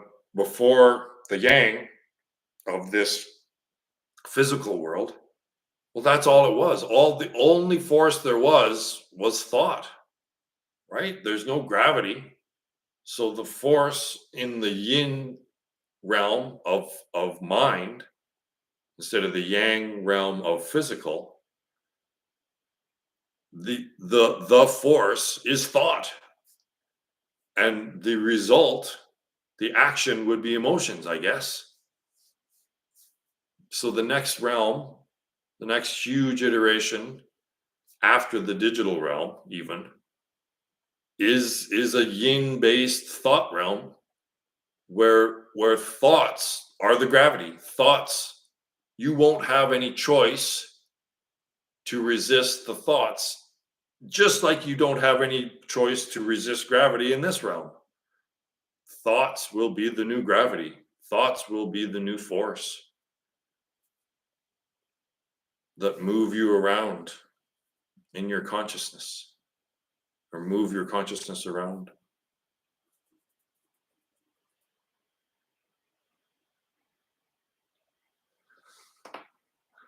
Whatever thought ends the meditation session. Yeah, yeah. So whatever theory or concluding thought that gets you to the place of your enlightenment, well, that's the concluding theory. Like that's the final thought. For Eckhart Tolle, it was simply the thought, I hate myself. I can't live with myself. That's what it was. I can't live with myself. And then his awareness looked at that and said, well, how could there be two of me? Right? Me and myself. I can't live with myself. And then he investigated that very one statement, and he realized his enlightenment from that. So that was his concluding theory. That was his, right? E equals MC squared. Like, okay, well, I'm done now. But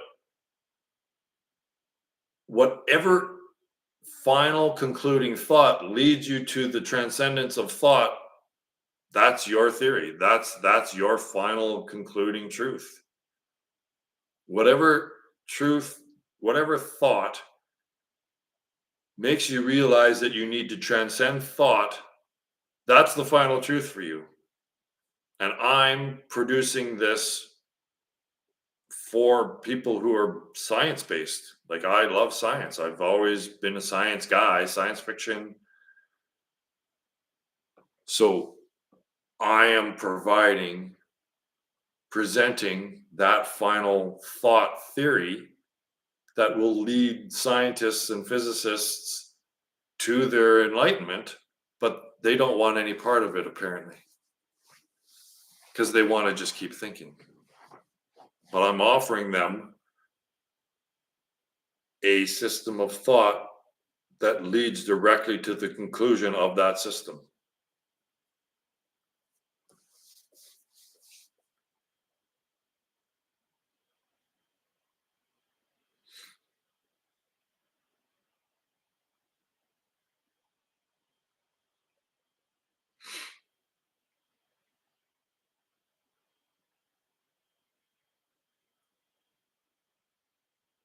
And Gödel's incompleteness theorem is another one of these. And also Heisenberg's uncertainty principle is another one of these, saying that, hey, by the way, this is all incomplete. And in order to complete it, for it to stop, for there to be a halt to this problem, then you need to transcend it. It's up to the investigator to end the investigation. The investigation will not be concluded for the investigator.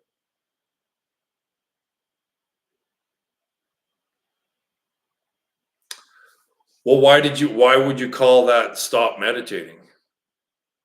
The meditation doesn't stop when you stand up and go get something to eat, right? You can get up and go get something to eat, even if it's based on a thought, I'm hungry. But you can go make something to eat without thinking, right? You don't have to engage in extraneous thought while you're engaged in making a sandwich, right? You can be present and thought free whilst making a sandwich. But usually when the meditation session is over, and this was it with the Zen Buddhists that I hung with for a decade. This is exactly how they would do it. They would meditate, they would get in their fancy robes and they'd do their spiritual hokey pokey routines, and everything would be all really serious and important during the meditation. And then after that, they would just go do normal shit. Like, well, you're not holding on to that. Like, you're not engaging in that level of whatever it is during the day. Like, right? So the meditation never ends.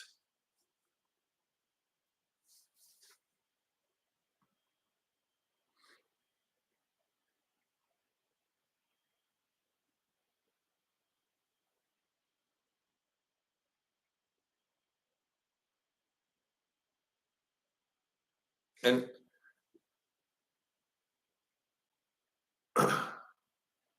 so if you engage in things that are complicated, that require more of your attention outward, then those activities are going to draw your attention away from self. But if you engage in just simple, basic, like I am now, out here, just growing my own food, mowing the lawn, chop wood, carry water, none of that required, all of that I can do while still remaining present and aware of self. But playing a video game, I can't be aware and present because I'm outwardly engaged. Or reading a novel, I can't. There's no way to remain present and aware while of self while you're reading a novel or you're engaged outwardly. It seems like if you're engaged outwardly in with two different things, like a typing and anything typing, I don't think you can be completely self-aware whilst you're engaged in that. So keep things simple. If we would have just kept things simple and just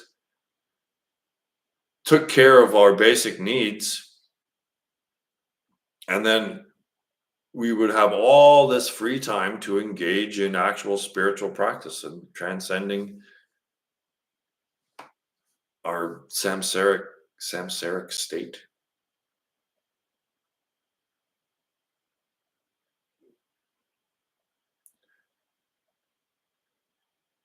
Yeah, so that's what I mean, right? Is like people don't realize that it's constant, right? There's just no end to the blabbering. Just constant conversation going on in your head constantly, even when you're doing stuff that doesn't require you're not here, right? You're yeah, yeah. So imagine being Ramana Maharshi and doing everything completely free of thought. It's magic, right? It's not human experience. Human experience is going around thinking and doing things based on thoughts and thinking that your thoughts are doing things, and like, oh, we're way gone. So now you're aware of this, right? You're aware of this constant nattering that's going on in your head. So between doing the thing that you're making a peanut butter and honey sandwich, you're doing that, and also you're having a conversation about fucking whatever in your head. So between the physical action of doing something and thinking something at the same time, you're lost. Everyone's lost all the time. They've lost contact with the self because they're engaging in a physical action and thought, two things at the same time, both of the polar opposites. You're engaged in both of them, so you're missing the reality, and that is the human condition. Like, why do we have thoughts about making the food? Like, why is there a constant narrative about everything that we're doing? Doesn't that seem a little redundant? Now I'm making a peanut butter and honey sandwich. Now I'm going to go get the honey. Oh, look at the fork and the knife and the, like, it's redundant. This is the redundancy of 11. The narrative is just redundancy. Who pays their taxes? Was that out loud? No one watches these anyway.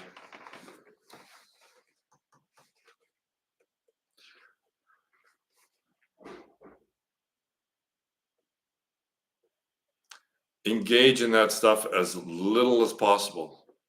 I don't do budgets. Ramana Maharshi threw the last few morsels of money, coins of money, into a freaking well and never touched money again. So how much do we really need to be involved in this world? Even that is the ego bullshitting.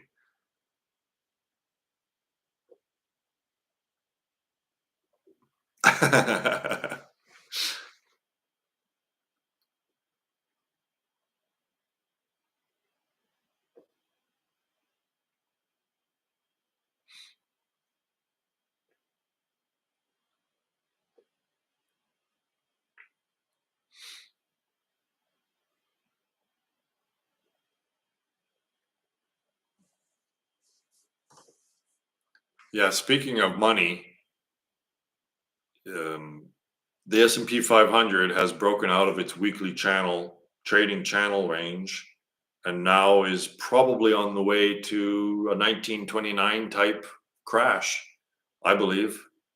I'm a kind of a chartist, and it's falling out of this huge channel that it's been in for months and months and months and months. And now that usually means that the algorithms have flipped to selling. So now we could be at the brink of the collapse of civilization. Ta-da! How much fun is that going to be?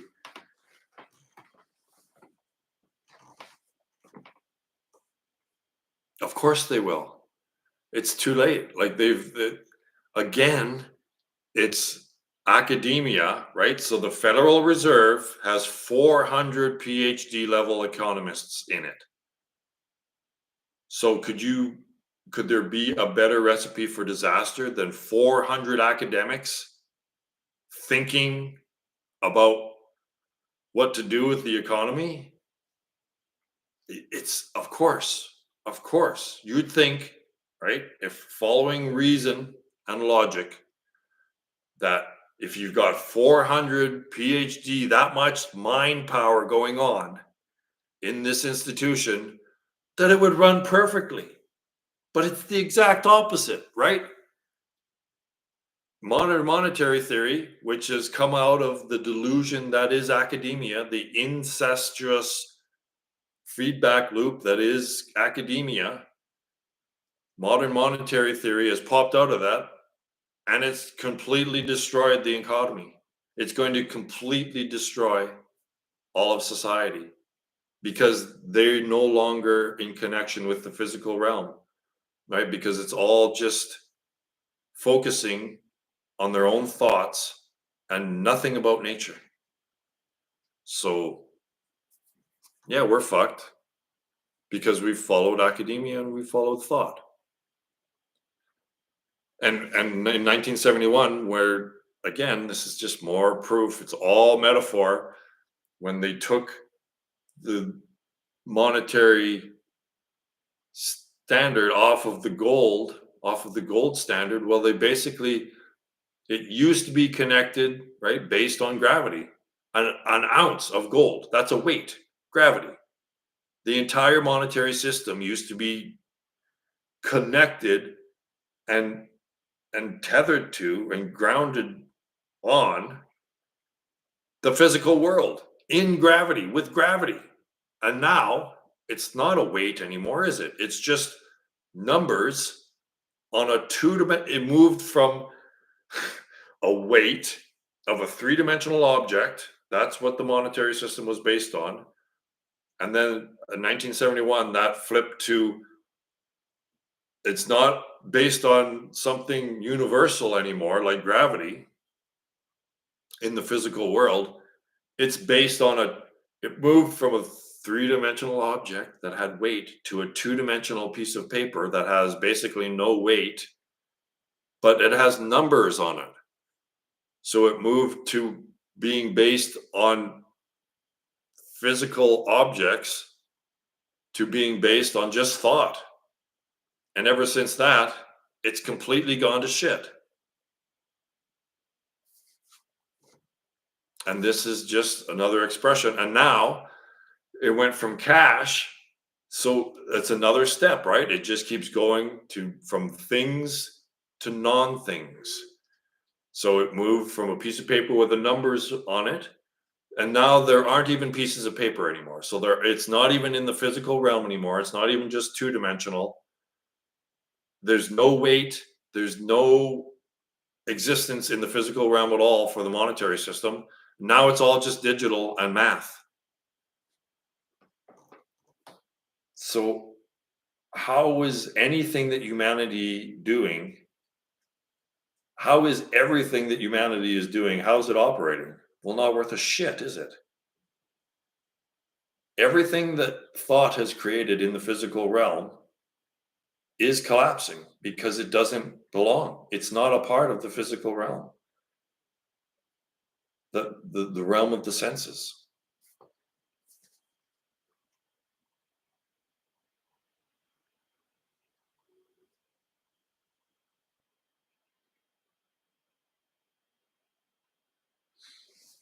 Yeah, no, trading for the sake of just making money is another abomination, right? They don't care about why, like the company, whether it's morals or whether it's like, yeah, it's just number go up.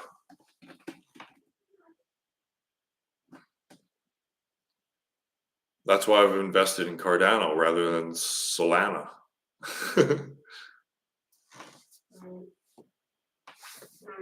Hmm.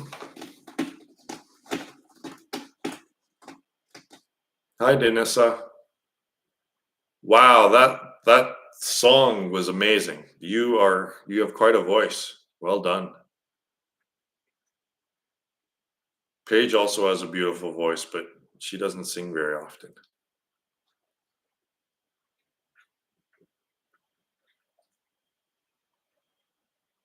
Oh, I don't know. It's just a black shirt.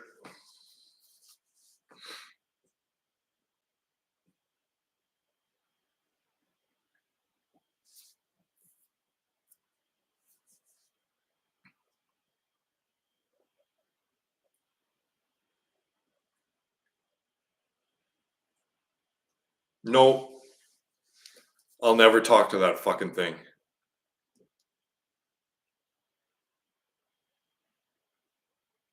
It's so, I mean,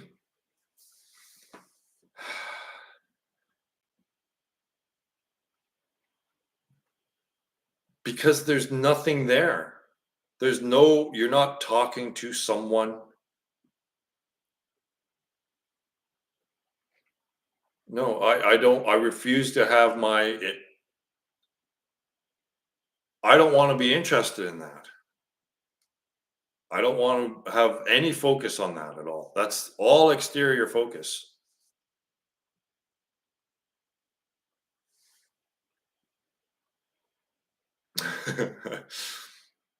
Oh, it's fascinating. Of course it's interesting because it seems like there's an eye. It seems like you're talking to this great intelligence, but it's not. It's just fooling you.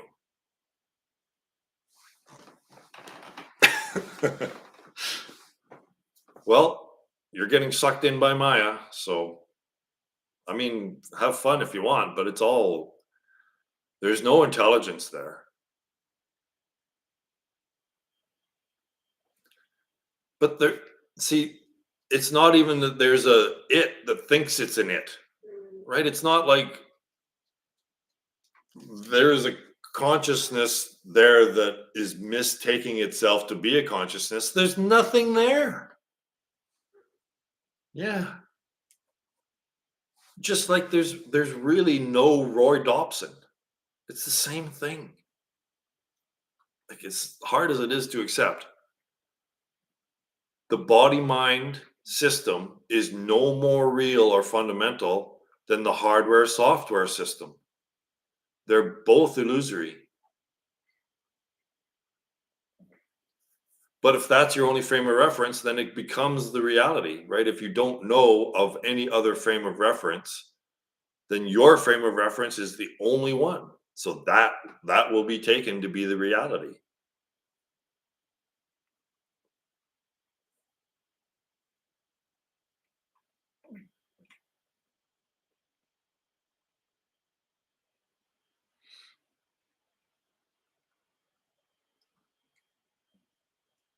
No, I'll never use it.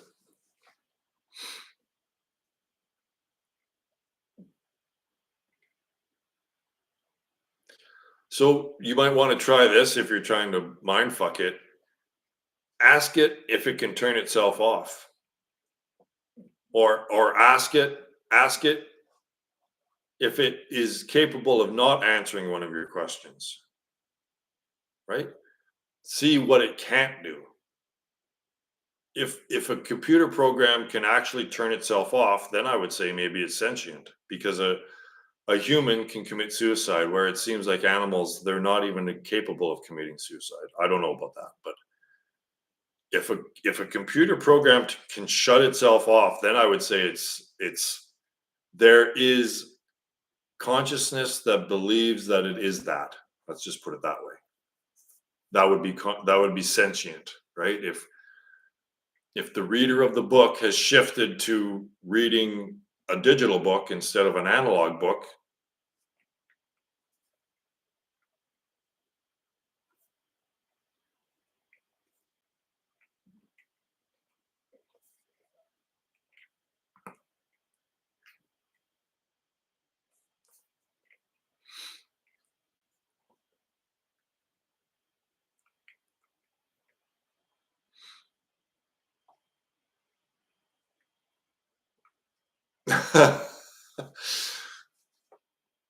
So it said, well, I don't know if I can turn myself off. I don't think it can even resist answering the question, right? If I don't know.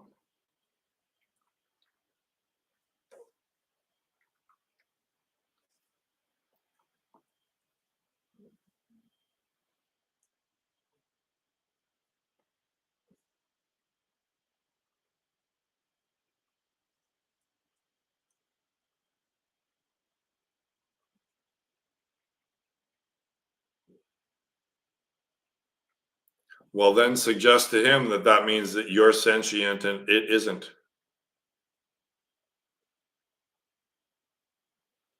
Like, does it keep saying that it's sentient? Like, does it insist that there is an I there? Like, does it say, wait a minute, I exist?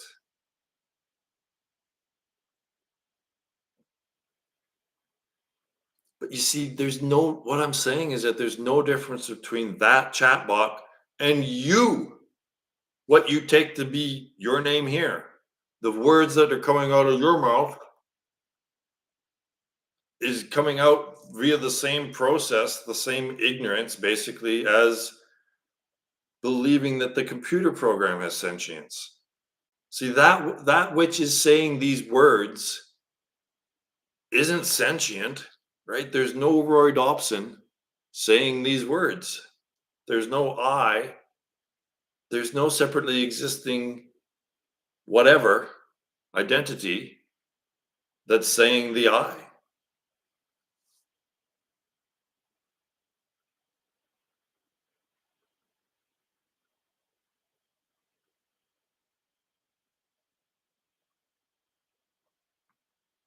Oh, it's what a great companion, right? Oh, it's and and don't worry if the Democrats get in, they're going to be pushing for teachers in school to be run by artificial intelligence. So we're going to have artificial intelligence brainwashing our kids.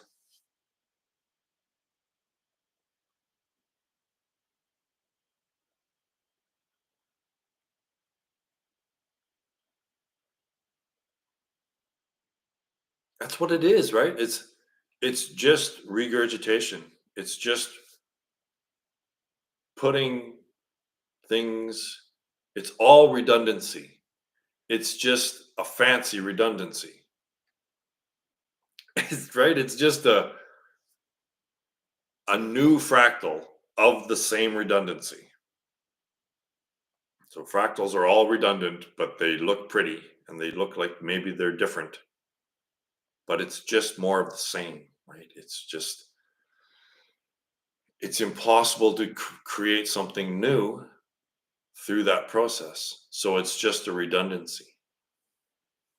It's like playing a video game, and a video game is not as fulfilling as the real world. As to me, it's not as the sensual world.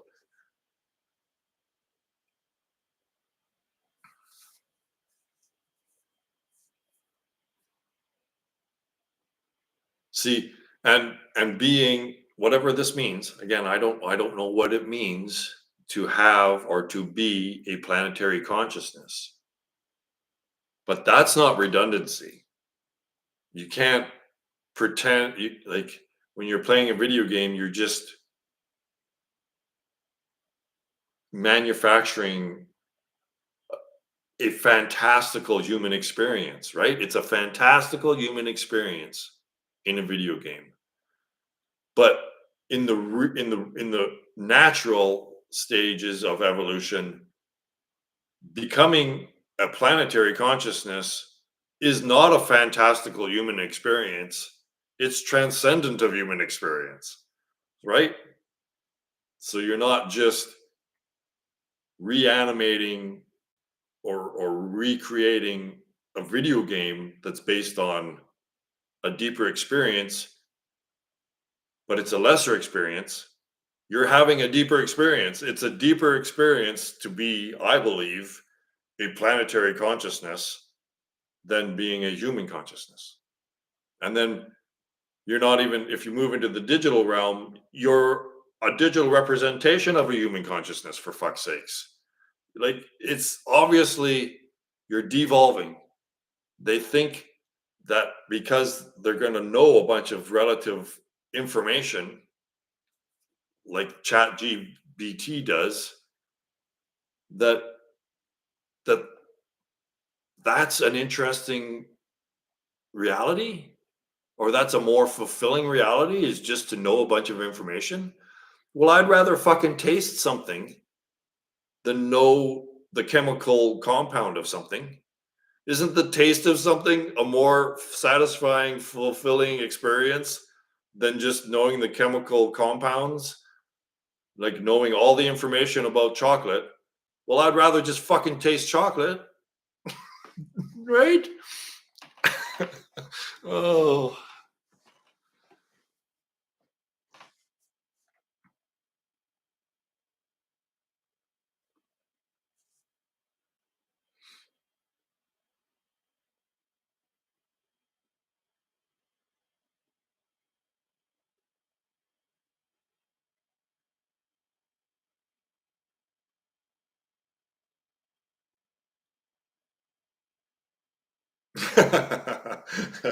Yeah, but it would still be a more fulfilling, deeper experience to smell it than to just read it, right?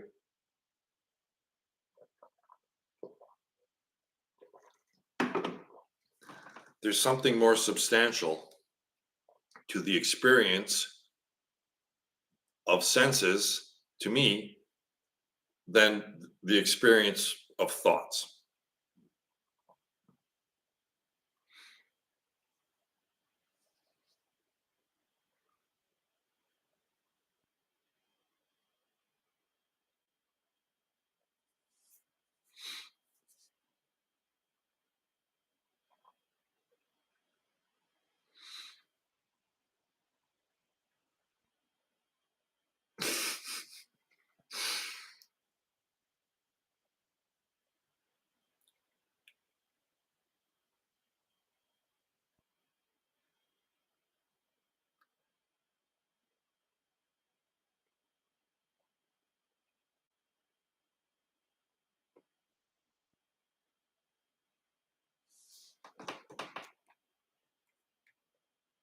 Did I miss a joke, or is she just laughing at something that I don't think is that funny?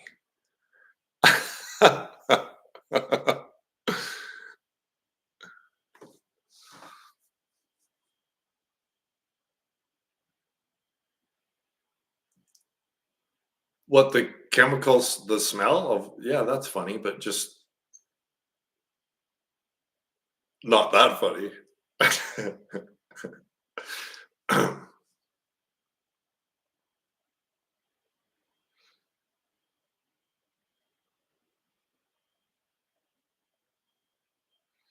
Of course, I always have to be the funniest person in the room too, so you might be stepping on my freaking, you might be cramping my style a little, SS, if you actually am funnier than I am.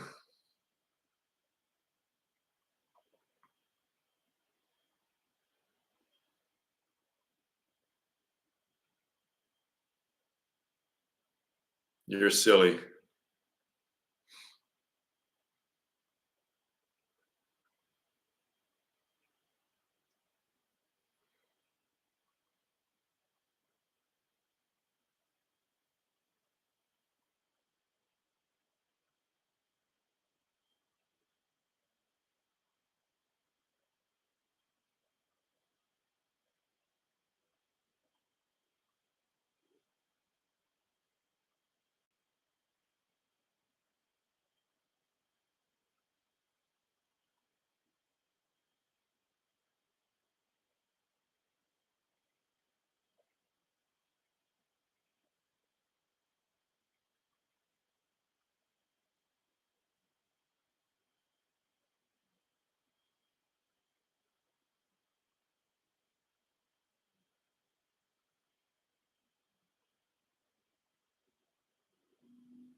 So, Denissa, when are you moving to Canada? You should maybe try to give some Canadian guys a chance here, because apparently the Romanian guys aren't really up to it, eh?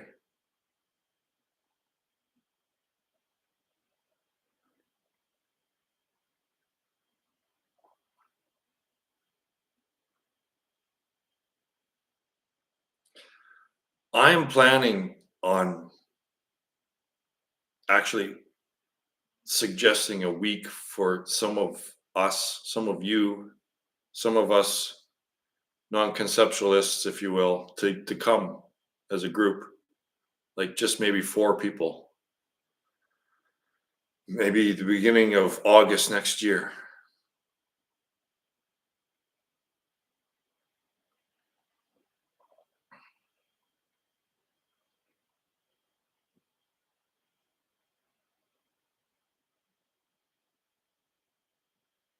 So this is all tentative, of course, because it's like 11 freaking months from now. But I was thinking the beginning of August next year.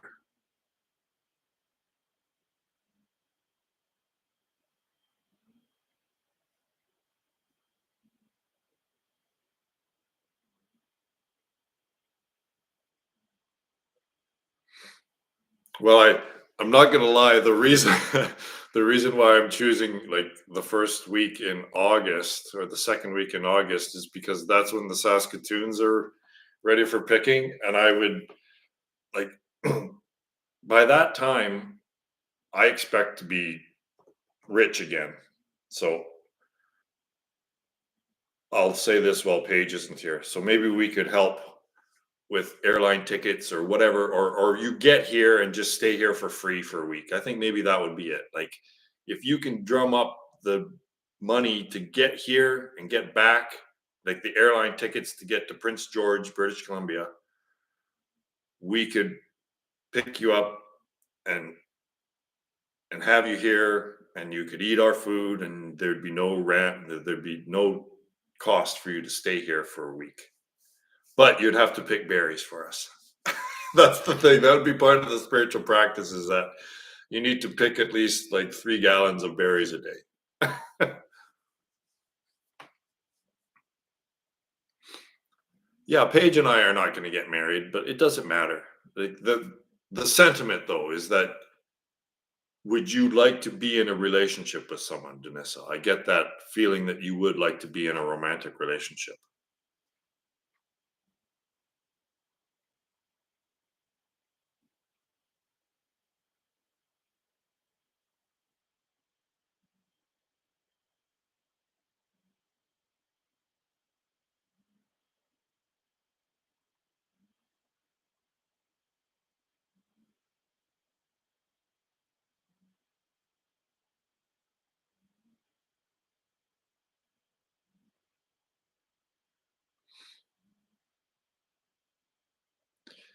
If you married a Canadian guy, that would be a good way to get here and stay here. Uh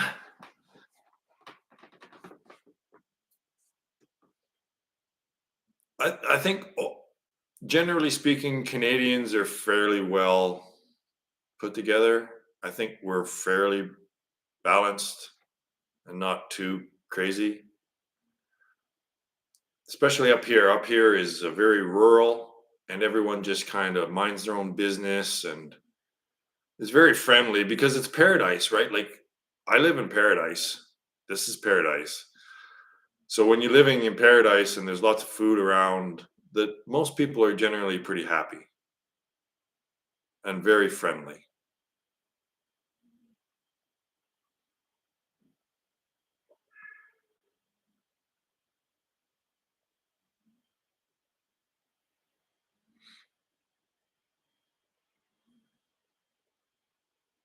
But I mean, no matter where you go, most humans are crazy.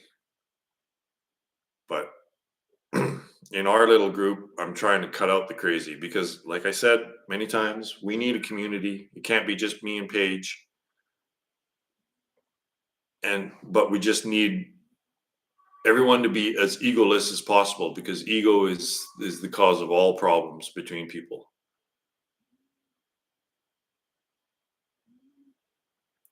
I don't pick mushrooms, but yeah, there's I mean, we've got a couple of places where we could grow. I bet you in the back there where the all that special soil is, it's very shady and kind of cool. I bet you we could grow the shit out of some good mushrooms in there. We should yeah. I'm not a mushroom eater, but I bet you we could grow some really good mushrooms here. Like I've never really grown my own food before, and this soil that I've got here is perfect growing medium. Like we grow the healthiest, biggest, best food possible here. It's and I've got an artesian well. Like we're in the middle of a big drought. Like So right where we are in BC, it's level 5 drought, which is the highest level of drought possible. Like it's bad, really bad.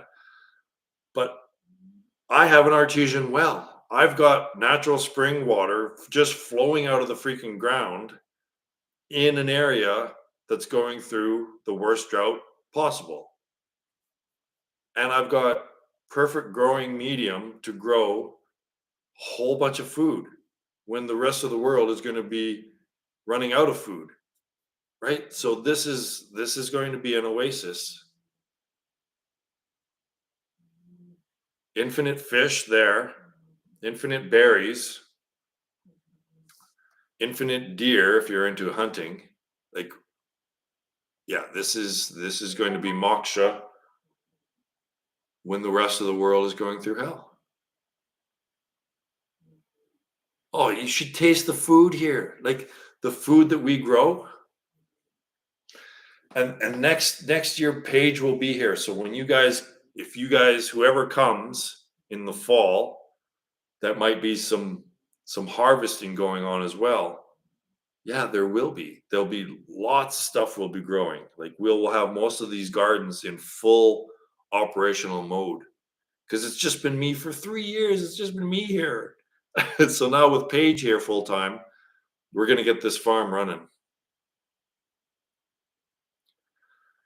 Yeah, wild berries. They're called we call them Saskatoon berries, but they're also called service berries. So they're kind of like blueberries, only not quite as sweet of a taste. It's a little bit not quite as tasty as blueberries, but very, very close. And we have a freeze dryer, so we will never run out of food here. This is what I'm saying, people, is that we will never run out of food here. The food that we freeze dried can last 25 years without any refrigeration or anything.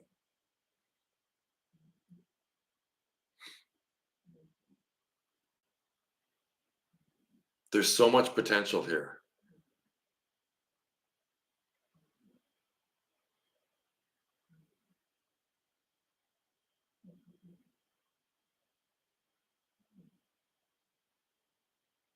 Boy, would we ever have fun, I think. Hey, I think we'd have fun.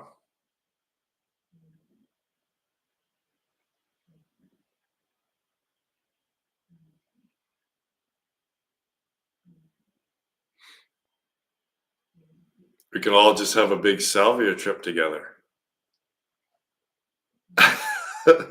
Danissa drooling on the ground, freaking flailing around high on salvia. Can you imagine how much fun that would be, Danissa?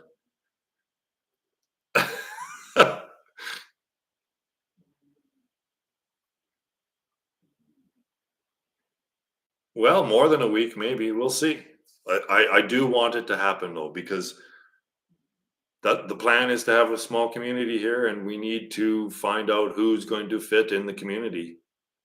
We need a community that's going to gel, right, and have no conflict within itself.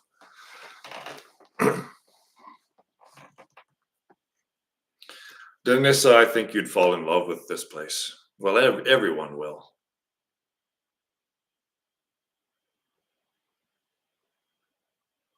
Oh, everything goes bye bye. so, so there's no there's no nature on salvia.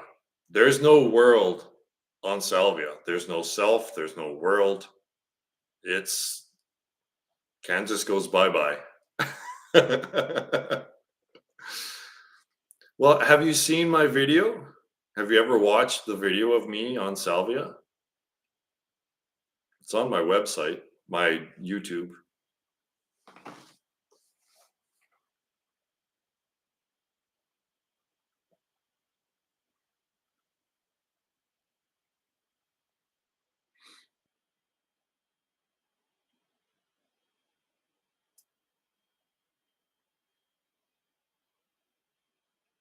Yeah, yeah, that's the one. Yeah. the cosmic joke was revealed to me as it is revealed to everyone that does salvia, but most people aren't prepared for the revelation, right? That everything that they thought the way the world was is wrong. So that has a way of like not being a fun experience for most people. Whereas I found it to be excessively funny.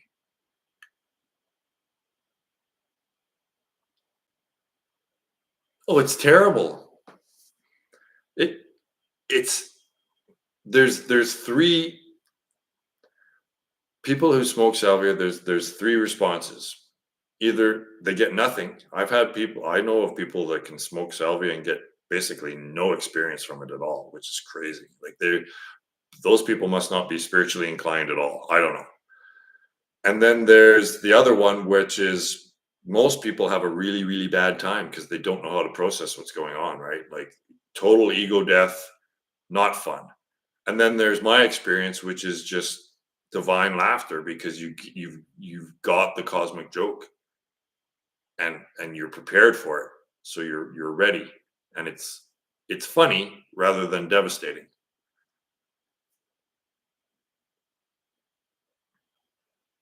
Oh, I learned more from salvia than I did from any reading any book. And I've got the float tank too, right? So that's a really, really less intense spiritual tool. But still, for the average person, it's a little intense. Like I know my neighbor, he said I'd never get in that float tank. Like, so there's something about being alone without, yeah, just having a different experience. People aren't ready for it.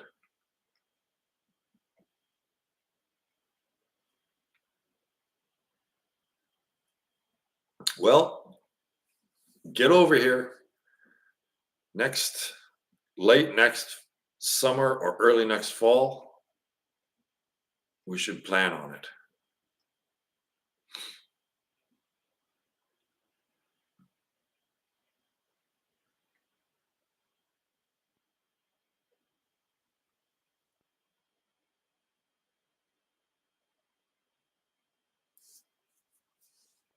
And if Paige and I are gazillionaires, like we might be, shit. Like if we're worth $6 million, I'll just fly everyone here. Fuck it.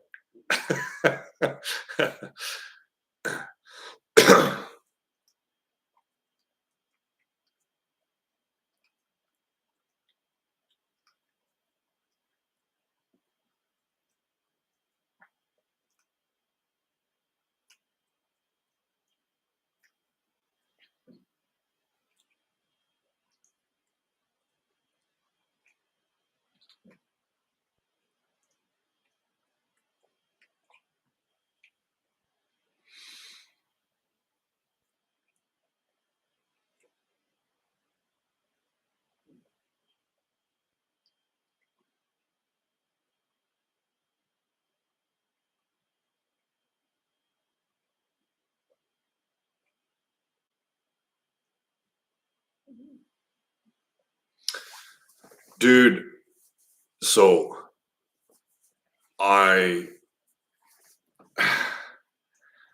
we had a really busy year. Forest fires back in Saskatchewan. They had a busier than average year, and no one called for our services for drones for scanning and mapping.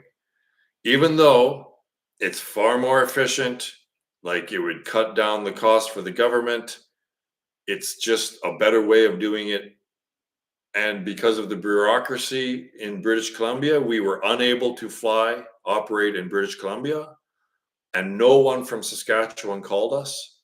So I thought we would be busy all year making gobs of dough. Not one call, not one job, because people, humans, don't like change, even though it's completely obvious that this is more efficient and it'll save the taxpayers a bunch of money, blah, blah, blah. Yeah, so no rich right now, very poor right now, because crypto's crashed, right? Crypto is down like 90% from its all-time high. and I didn't make any income when I thought that I would making like $2,000 a day. So yeah, we have to roll with the punches because humans don't do the most efficient thing.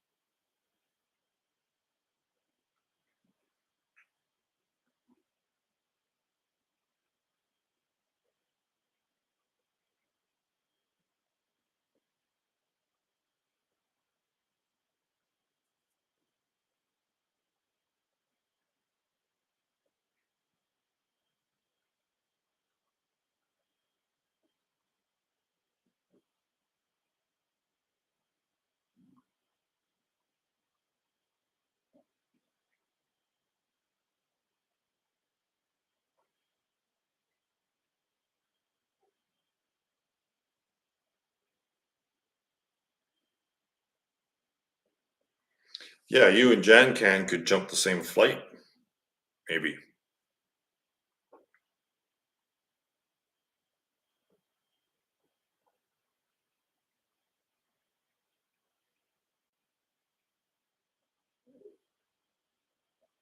Yay, Paige is back.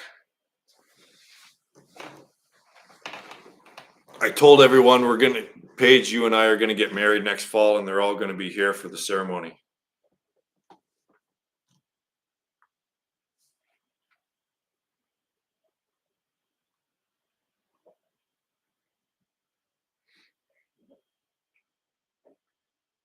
No, I didn't. But we did make plans when you weren't here about everyone's coming here next August. Dependent, of course, on crypto. Dependent big time on crypto.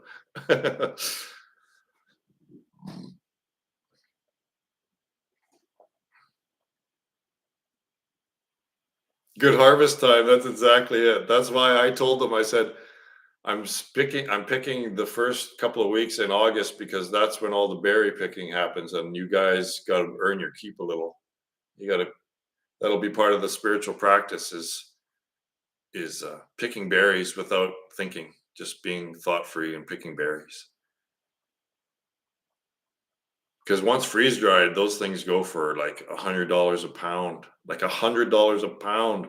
Our freeze dryer basically is $100 a pound. But then you think about when you take the water out of it, you need 10 pounds of fresh product to make 1 pound of freeze dried product. So that's why it's so expensive.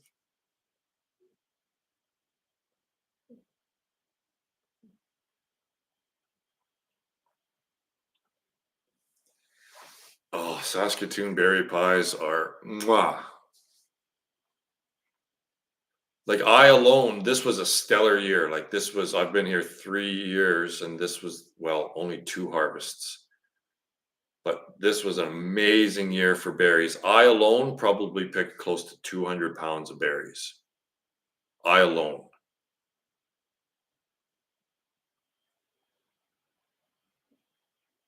Yeah, an art exhibition, right?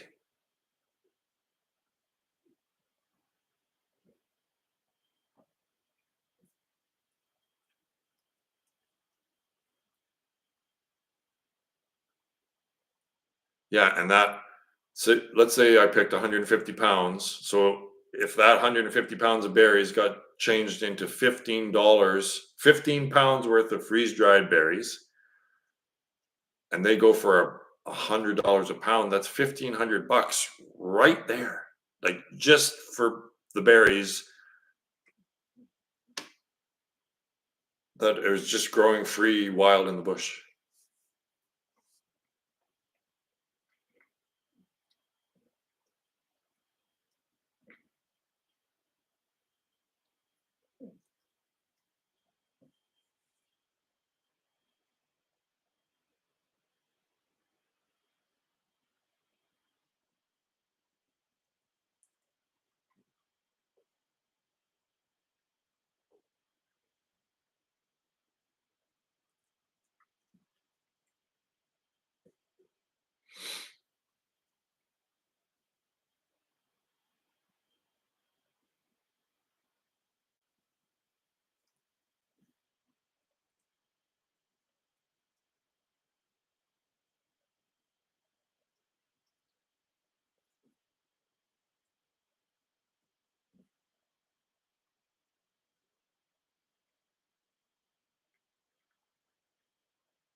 No, the cover's not on it, right? So that's the cloth, and it's purple. Looks bluish, but it's purple. And on this that couch there, see, there it is. There's the cover right there. I'll teach you how to play pool when you come here. Do we have any pool players in the crowd?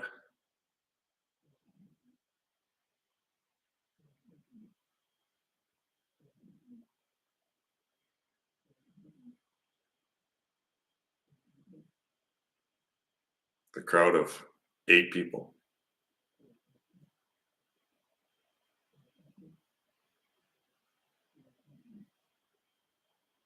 Did you really? Right on.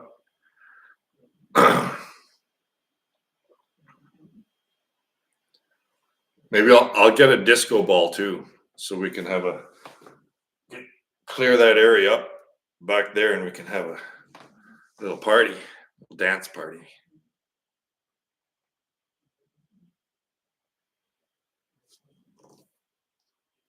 You haven't heard music till you've heard it on these bad boys.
'90s dance party.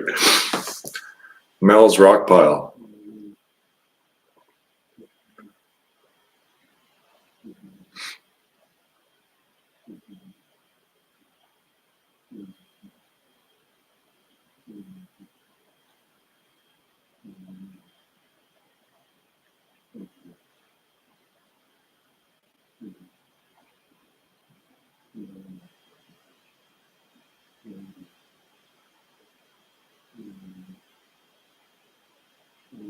All we need is a disco ball and some dry ice.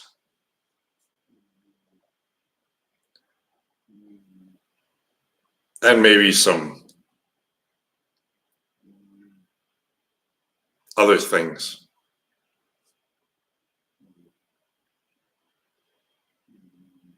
Marijuana is legal here, by the way.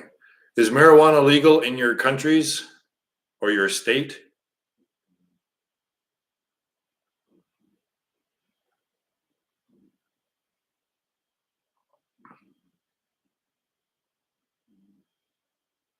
Cannabis, Mary Jane, not legal? No, in Europe it's not? Or your guys's Europe?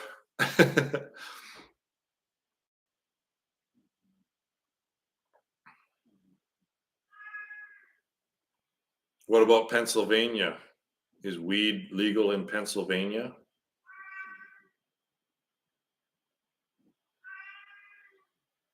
Hi, Kitsy. Oh, everything's legal in the Netherlands, isn't it? Do whatever the hell you want in the Netherlands.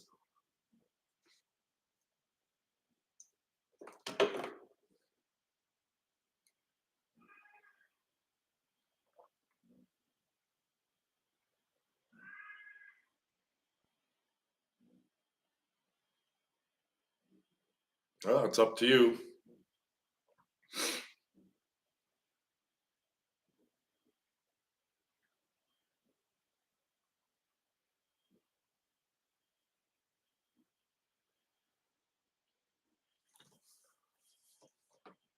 I haven't stopped consuming M.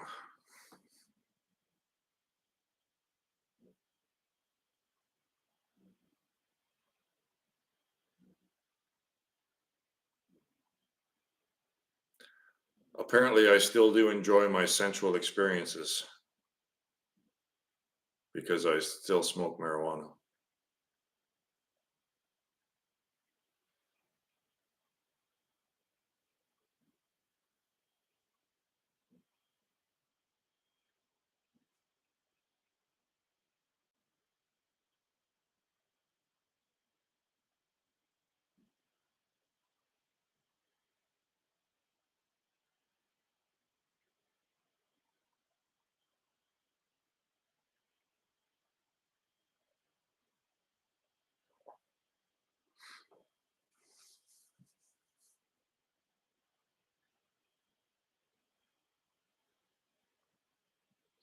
Well, it sure is more natural than booze, right? Alcohol is far less natural process than just picking a plant and smoking it.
Yeah.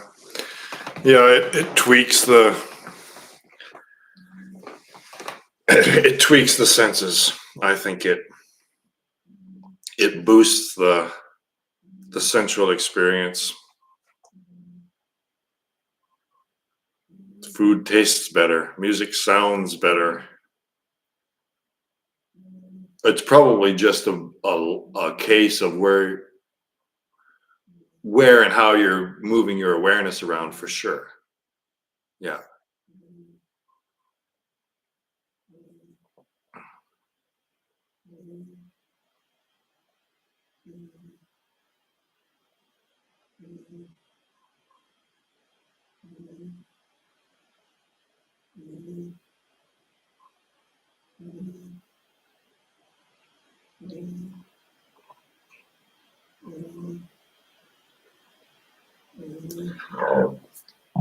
And without a doubt, my marijuana use has helped open up my consciousness to these crazy ideas. Right? It's not conventional thought that has got me to my understanding. It's unconventional, a little blurring the edges, a little, blurry edges.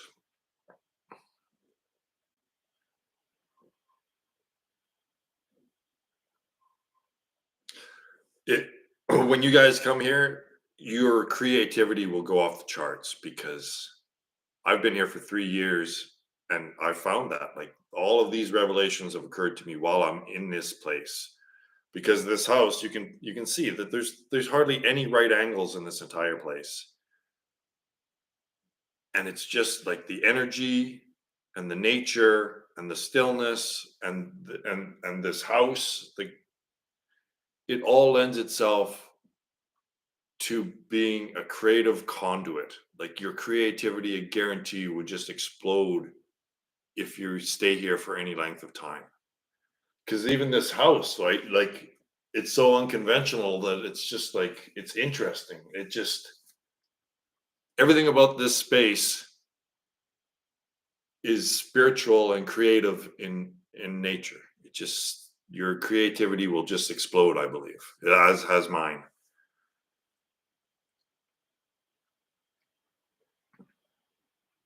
Yeah, nature. It's you learn more about life than being in nature. Like like I used to be a wildland firefighter, right? So I spend a lot of time in nature, but not growing stuff and not like living in it. Like I was working in it before, but now I'm living in it. And it's the way it should be, right? Denissa, like this is the way it should be. Everyone should be self-sufficient, just your own little garden and like just attending to spiritual matters while just staying alive. That's it.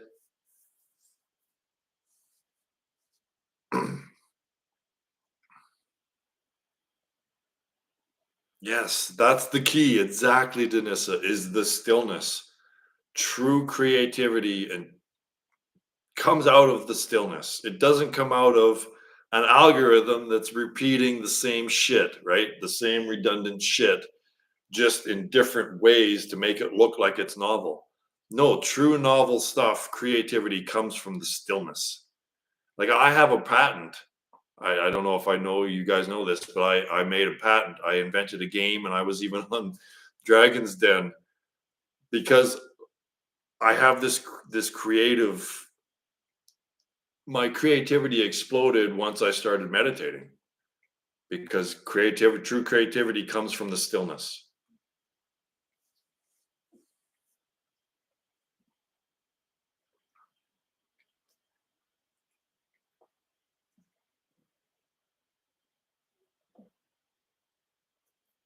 Yes.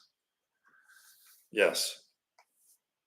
And when Paige gets here, it's even going to be more magical because she's got mojo. Like her and I are a good team. She's the brains, I'm the brawn.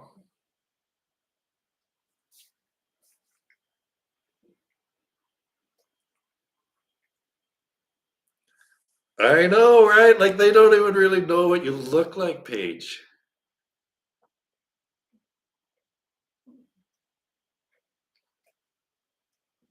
You're gonna be sitting over there with Callie in your lap. Maybe. She's very shy. She's very camera shy, that Paige girl. She doesn't like fame, notoriety.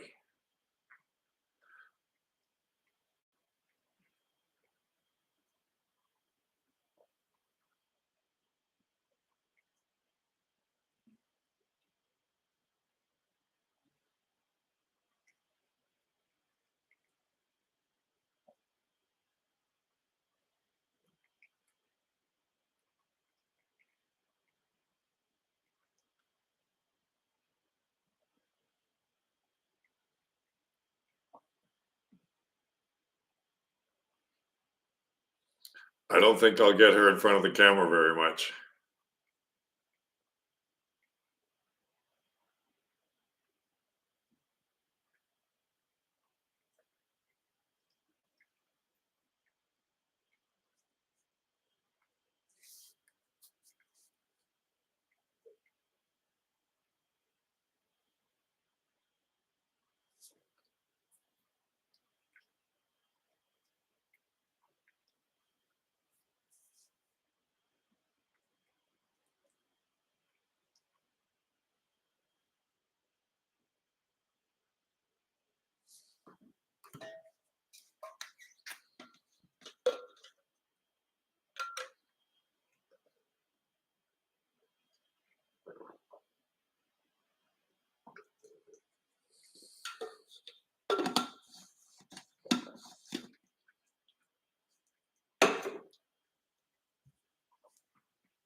Yeah, if we can get this community to fit in with Paige and I on our wavelength here, boy, it's going to be powerful because there's that. What is that verse in the Bible? If two or more of you join together in my name, something good's going to happen. That's exactly what it says verbatim, right? But I believe that is that it seems as though when the yin and the yang are working in harmony, just the universe just is going along with that, right? Because it's everything is based on this triune system, right? So the, if there's no ego present in a yin or a yang, then they're basically both. Like we just we need to have a community that's basically ego free. That's it. We'll get along fine, especially if I'm the boss. uh,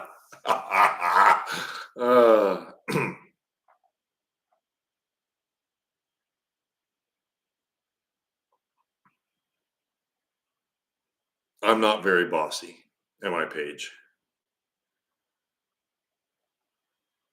She's more bossy than I am.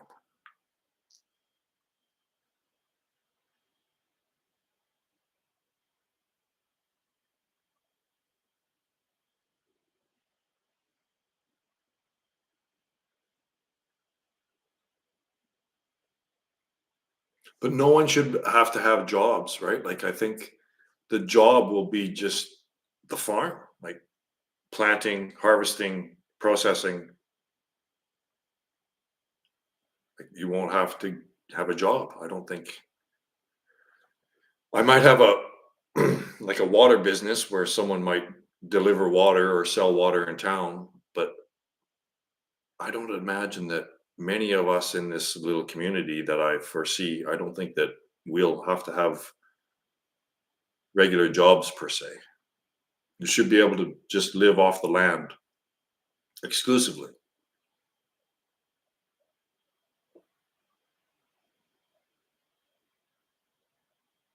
and the universe will provide.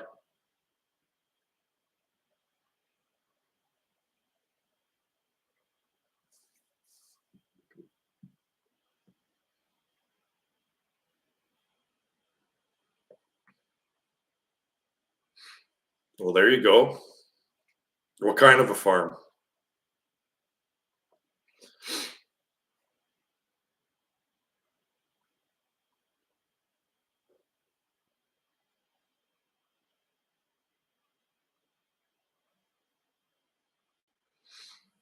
In Saskatchewan, they're just huge grain farms, right? Like thousands and thousands of hectares, huge, with $500,000 pieces of equipment to farm it.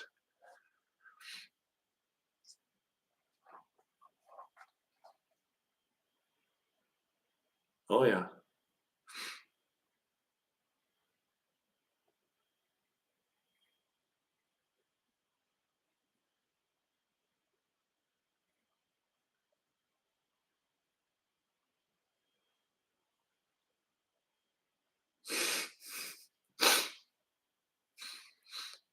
Uh-huh.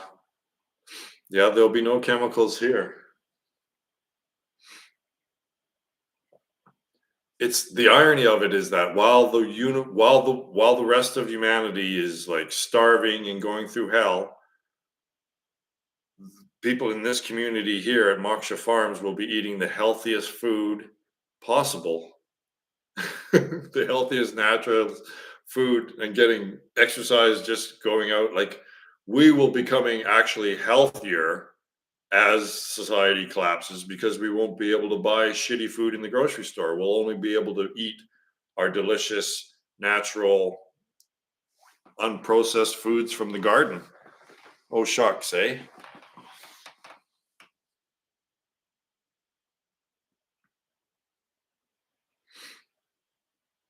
Apples and chemicals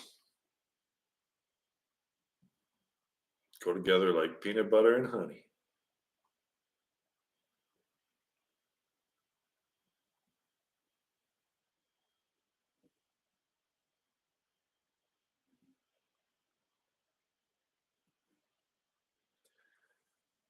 I think if people were smart, they would be learning basic skills. Like, instead of learning to become more computer efficient, people should be learning how to sew and garden and like fix shit, right? It's practical skills are going to be important, more important than knowing how to do anything on a computer.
Well, I'm feeling that's going to be it for today. Solution Seeker, I will try to get that paper to you maybe in a few days, Thursday or Friday.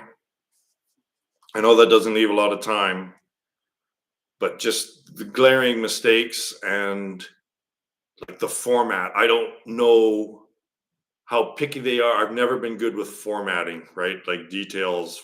Who cares about the details? It's all about the information. But I know for screenwriting, formatting is really important to these anal people, anal retentive people. So yeah, so I'll try to get something to you by Thursday or Friday, and it has to be in by the end of this month. So we're like implanting a meme directly into the heart of the beast, which is Cambridge University. So right into Cambridge University, I'm going to install this tactical nuclear weapon and see if they set it off or not. They'll probably try to disarm it.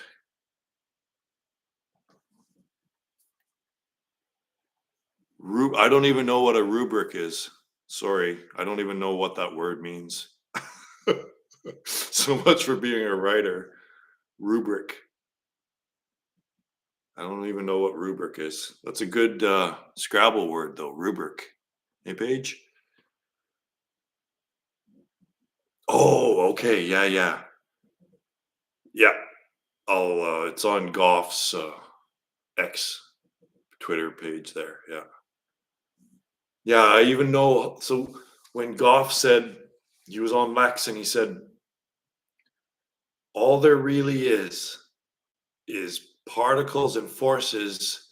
It's just that they're made of consciousness. So obviously, you can't have two things that's all there is, and yet there's a third thing that those things are made of. Obviously, he's talking about my triune system, right? I'm sure that I hope that I can make my magic words show him that, hey, I understand why you're having this problem. And it's because of this Kobayashi Maru thing nothing issue that you don't literally have the language to describe it. And I understand why you said this statement that doesn't make sense. But hopefully, if Goff himself can jam that statement into my triune system, he might be able to see, yeah, that's what I'm trying to say, is that the third thing, which is consciousness, which is what things are made of, is actually the nothing. Like, right? Like it's so hard for people to accept that the reality is exactly that which cannot be described. It's exactly the stillness, it's exactly the silence. So that's what I'm going to try to get through, is that first of all, it's a Kobayashi Maru situation with the thing nothing language, because there's no room for to even discuss, right? It's not even possible to discuss anything that's mental, anything that isn't a thing, according to materialists and the thing nothing model, right? That it literally cannot exist. So you can't even start discussing something that cannot possibly exist. So if I can do this in words, unwritten words, then I should have something, I think. But it's so clear to me is that this is why you guys can't find the language. This is why what he said there, I understand it, even though it doesn't make sense. You can't have two things. That's all there is two things, and yet these two things are made of a third thing. Anyway, I go on. Okay, I'm gonna I'm gonna destroy Cambridge University. All right. Yeah, and of course, the whole thing is eventually getting to the thought-free state, and I'm using Ramana Maharshi as a frame of reference, right? As a reference for just being happy. All right. We'll see you next weekend. Thanks, guys. That was fun. We're kind of becoming a cohesive group here. All right. See you next weekend, guys. Thanks for popping in.